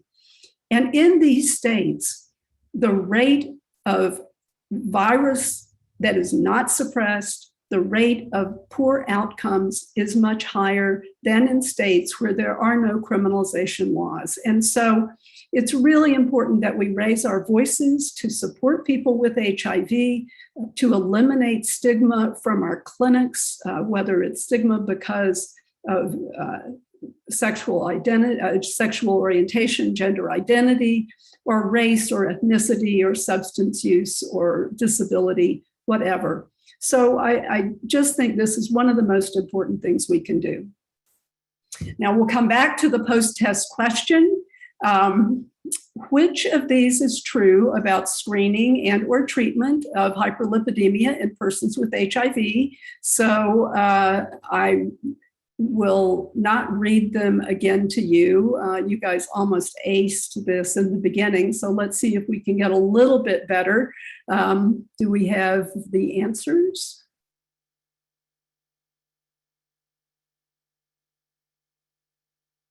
Not yet. Aha, okay, 97%, yeah, almost perfect. So what we showed, I think, is that although CD4 count below 200 is a risk factor, it's not as strong as hypertension. And we don't know whether everyone with HIV should be on a statin. We're going to learn that through the REPRIEVE trial. And we also saw that lovastatin and simvastatin are not preferred statins in people taking HIV protease inhibitors. But we certainly see that HIV viremia increases cardiovascular risk, and we really need to compensate for that. So I will stop there and look forward to taking some questions with my colleagues. Great. Wonderful review. We'll try to get, we have a lot of questions. We're going to go with quick questions, quick answers, and get to as many as we can. Let's start with a question for you, Melanie. Can you comment on HPV pap smear testing? And in other words, is there a point in time you can stop? What about a woman who's had a complete hysterectomy in that situation? Yeah, I think there are circumstances. I didn't go through every in and out of stopping testing. Certainly for women who may have had vaginal cancer or who have had HPV infections that required surgical intervention, you may want to continue doing HPV testing. But there really is no compelling reason to do that in someone who's had a hysterectomy. And I think it is important that we do continue to test people even after age 65. And, we always temporize these things according to the individual. And, but, HPV can cause problems far in advance of the time it's acquired. So we do have to continue to monitor. Raj, here's a question for you from Katie Okia. Could you elaborate on when to check serum cryptoantigen in newly diagnosed people? That's a good question. In places in the world where crypto is very common, like sub-Saharan Africa, there are a lot of studies showing the benefit of checking serum cryptoantigen when the CD4 count is less than 100. In the US, where the rates of crypto are less, there's been more debate about this topic. Relatively recently, the IAS-USA guidelines did endorse the use of cryptococcal antigen in people whose CD4 count is less than 100. Melanie reminded me that the HIV-MA guidelines say consider it in people whose CD4 count is less than 100. So I think it's reasonable for the same reasons that we're checking the toxoserology. There is a period of vulnerability when people have a low CD4 count after they start therapy. They don't immediately reconstitute. It takes 3 to 6 months, as we talked about. So I think that's what I would do. It's hard to prove that it's beneficial in a low incidence area. And I don't know, Mike, you've thought about this a lot, so you might want to comment. Yeah, I think it just boils down to a cost-effective issue that the assay is so inexpensive, and there are enough cases, even in the U.S., to where I think it is cost-effective to do that routinely when the CD4 count is less than 100. Dr. Thompson, hepatitis B surface antibody shows an equivocal result, or would you go ahead and vaccinate both with hepatitis B and hepatitis A together? How would you approach that? Well, I think they're separate issues. So you want to measure the hepatitis A antibodies and see whether the person actually needs vaccination with hepatitis A. But I think if the hepatitis B quantitative result is equivocal, or if you can't get a quantitative result, then if it's an equivocal hepatitis B antibody, then I would go ahead and vaccinate that person. Absolutely. Yep. Okay. Vaccination is easy, and hepatitis B is bad. Yep. We'll keep going quickly. There's a question from Kathleen Krause in follow-up with cryptoantigen. If the test is positive and CD4 less than 100, do you put them on fluconazole? The answer is the first thing you do is you do an LP and rule out meningitis. And if meningitis is ruled out, then yes, you put them on fluconazole. If the LP is positive, you treat them as if they are, because they have cryptococcal meningitis, you treat them like that. Pam Gross asked you, Melanie, about I found discrepancies between drug interaction checkers.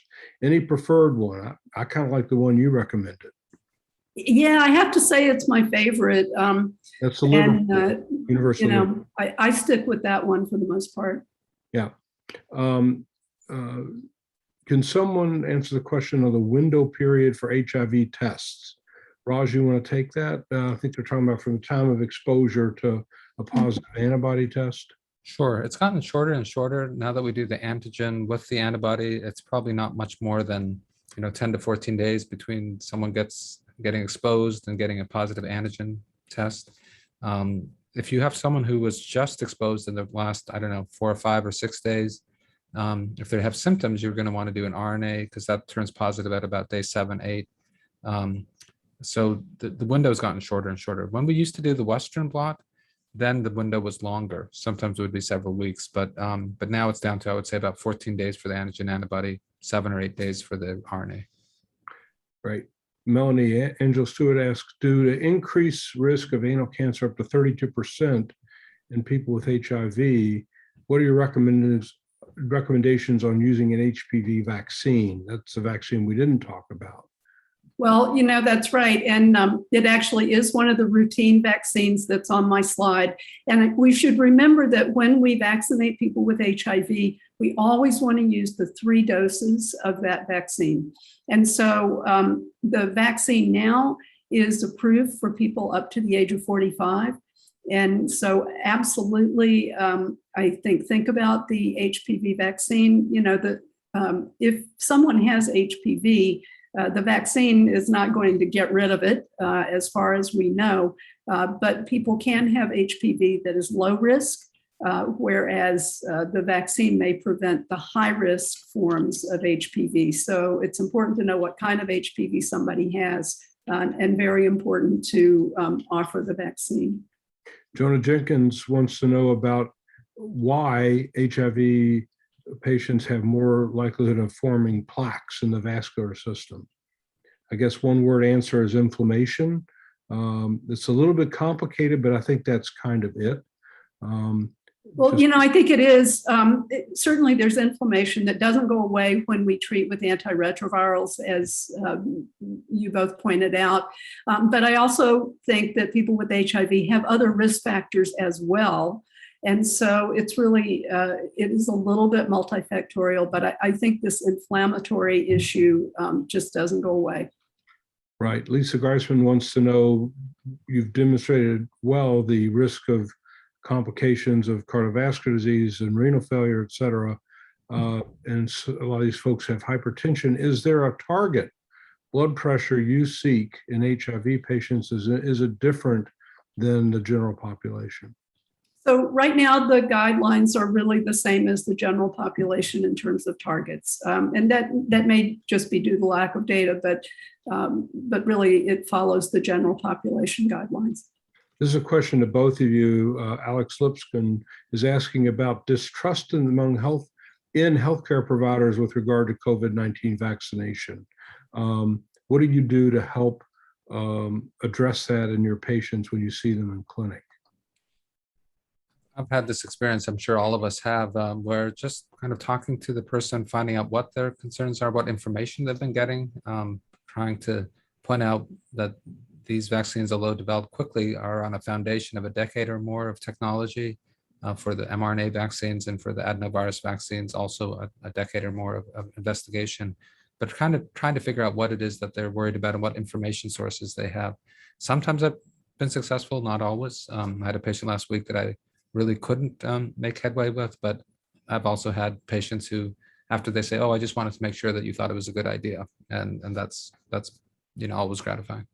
Yeah, we're at the top of the hour, but if it's all right, I'll go for maybe another 10 minutes and get to many questions. I know people will have to drop off, but I think these are really great questions, and I think again we'll do quick questions and answers. One here is from Dr. Patel. Can COVID, shingles, and flu vaccines be given at the same time? I think that's a great question. I have to say, the Shingrix vaccine is highly immunogenic. It really makes people have a sore arm and they don't feel very good. So we don't generally give additional vaccines along with Shingrix. But I think giving a flu and a COVID vaccine together would be fine. The Shingrix vaccine is less urgent to give, so I probably wouldn't give it at the same time as a COVID vaccine. But I think it's really most important to get the vaccines into people, and the side effects are mild in general. Yep, I agree with that. And I know that a couple of the companies are working on, maybe a year from now, COVID isn't going to disappear, for a combo mRNA flu COVID booster kind of shot. So keep an eye on that. Absolutely. Yeah. So Carolyn Sackos is commenting that raltegravir is also a preferred drug for pregnancy. So we didn't really talk much about that, but that's a viable drug and few drug interactions. And it's just the extra pill, I think, is the reason that we go to maybe some other drugs before that, but it will work. If I can jump in on that, I think, the twice a day dosing of raltegravir is problematic for some people. And you've got to do that with pregnancy, right? You have to dose twice a day in pregnancy. You can't do the once daily dosing. Right. Here's one for you, Melanie. Does the use of aspirin, is it recommended to reduce the risk of cardiovascular complications at a certain age? Is it different than non-HIV patients? So we have no data really about aspirin in people with HIV. Aspirin certainly has its benefits as secondary prophylaxis, but it also has risks in terms of exacerbation of GI symptoms, bleeding, and so on. So we really don't have any data in terms of whether people with HIV should be treated differently. So I think the important thing is to screen and identify cardiovascular disease in people with HIV. And I would also go beyond what we know in the guidelines right now to say that coronary calcium screening can be helpful in people with HIV, and because we can often identify calcium burden in people with HIV beyond what you would expect for their pre-existing comorbidities or their age. So, and clearly if someone has a high calcium score, then they have cardiovascular disease and they do need aspirin. But I think the issue is screening and being sure that we can identify cardiovascular disease. Right. Deborah Cash is asking Raj about viral loads that are becoming detectable in the range of 50 to say 150 or 200 in the COVID era, and wants to know if that's a phenomena that others are seeing, or is that just coincidence? It's a good question. You're right that we do see this low-level viremia a lot. I started to see it even before COVID when we switched to different tests. In fact, Mike should comment because he did a study at UAB where they looked at that. But in general, I think as long as you're below 200, I usually will make sure they're not on an interacting medicine or that they haven't missed doses, but I'm not that worried as long as they're below 200. Some of this is just release of the virus from the reservoir, but not full replication. It's just kind of virus kind of being spit out, but not really replicating. So I'm not usually too worried. But Mike, go ahead. I agree with that. Taryn asks about what age should you start anal screening, cancer screening for MSM men who are having receptive anal intercourse? Well, of course, we don't have guidelines for anal cancer screening at all, but I think it makes sense to start screening when people are actively having anal intercourse. So, I think that just requires a good sexual history.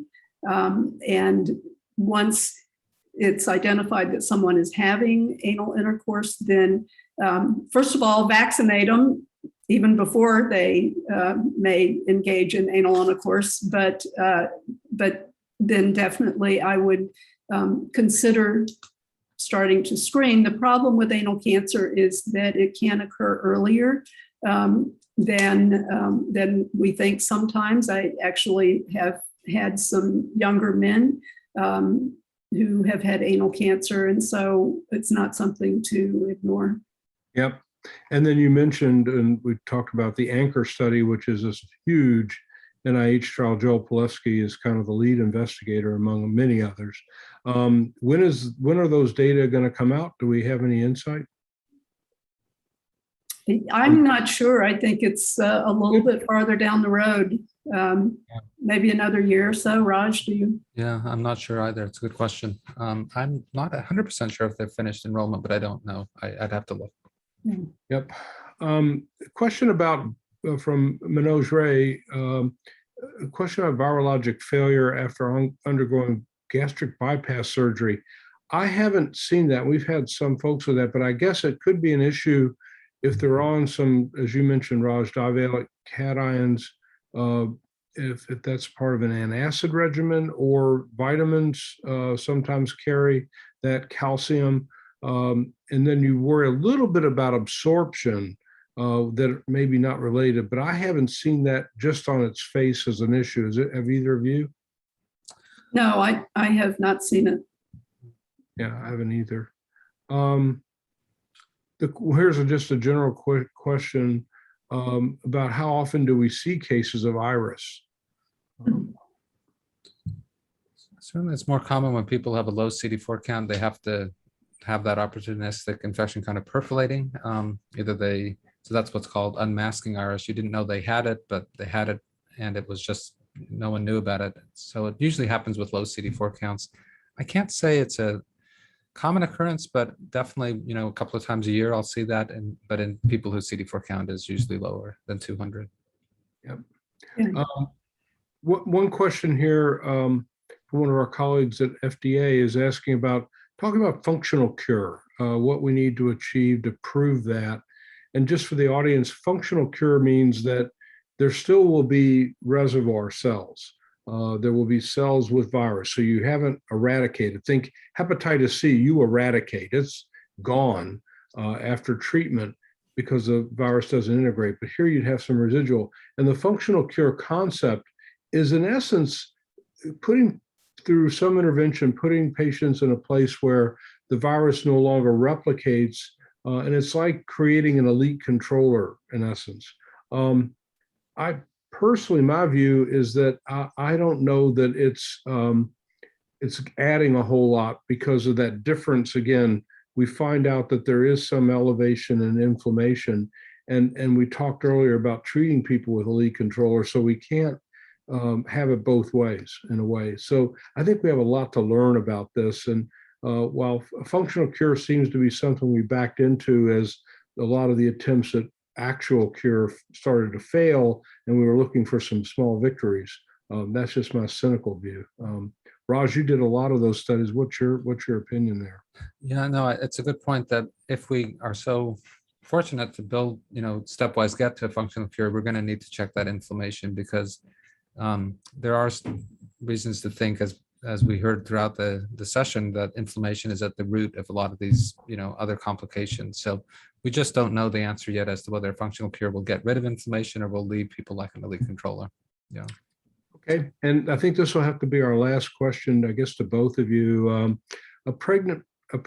woman becomes pregnant, and she is on a bictegravir-based regimen, and she comes to you at week 6 or 7 of her gestational age of the fetus, and should you keep her on bictegravir or switch her to dolutegravir-based regimen? Well, I would say that, the reason we don't recommend bictegravir is not because of known toxicities, but because we lack data. And I think we always have to weigh the risk. Changing antiretroviral therapy always carries some risk of toxicity in the new therapy or lapses in therapy. There have not been signals yet from the antiviral pregnancy registry about Biktarvy. So I would tend to keep the woman on what she is successfully on right now. I think we really just have a lack of data, and we have no signal to suggest that there's going to be a problem. Raj, what would you do? I agree. I think I might go through what we do and don't know as in terms of just not having enough information. But if at the end of the day they feel more comfortable on the bictegravir, then I would continue and just monitor. If they, after we discuss, think that they want to make a change to a regimen we have more information on, I would be extra careful about checking viral loads and making sure they're not having side effects, because the worst outcome is they stop the medicines and or have side effects. So you got to figure out which of those are most likely. Yeah, that's exactly right. And bictegravir is very similar to dolutegravir in its structure and function and a lot of its other activities. So I suspect it would be relatively okay. It's not like giving cobicistat or something like that we have information there's going to be a PK problem. And as you alluded very nicely, Raj, TAF is going to be probably moving up to more of a preferred drug in the coming months. So it's worth keeping an eye on. Well, the time went by quickly as we anticipated. Wonderful interaction, great presentations. Thank everybody. If we have, I don't know if we have final slides to show. I don't think so. Yep, here we go. There we go. So evaluations on information how to claim the CME, pharmacy, nursing, or pharmacotherapy credits. Certificates of participations will be emailed by 5 p.m. Pacific time. That's 8 p.m. Eastern time tomorrow. So go to the IAS-USA website. That's www.iasusa.org. And there are lots of other webinars on that website. You see the URL there. Coming up in October, we have a couple of STI updates. And then we also have a couple of updates on latest data regarding COVID, HIV, and STIs that'll be held in November, on November 5th. and then PrEP, preparing for PrEP. And that'll address one of the questions we didn't get to about cabotegravir for PrEP. I think it's got maybe even more promise there than it does in actual treatment. And we're going to hear about that. And then again, the virtual Ryan White conference. If you are a Ryan White site participant, registration is closed. But if you are registered, please, this is going to be a great meeting, and you can join. But even if you're not registered and you're not a Ryan White, you can bark at the door, and you can join and listen in to the conversations, and that's going to be this coming weekend into Wednesday of next week. Finally, there's a COVID dialogue. We've been doing a lot of work on that. What do we know today? Upcoming dialogue on people with HIV and breakthrough infections and booster shots. That'll be on October 22nd, and these on-demand dialogues. Thanks to everybody, and especially to the audience for hanging in there with us. We went 15 minutes longer, but I think it was worth it to get to as many of those questions as we can. Apologize we didn't get to all of them. And with that, we'll sign off and hope to see you guys on Sunday, as many as you can. There's going to be a great little panel to talk about the early days of the epidemic based out of San Francisco that should be special. Some really interesting conversations about late 79, early 80s, and how this affected the Bay Area. And I think that's representative of a lot of the other urban centers. So thanks a lot. We'll sign off at this point.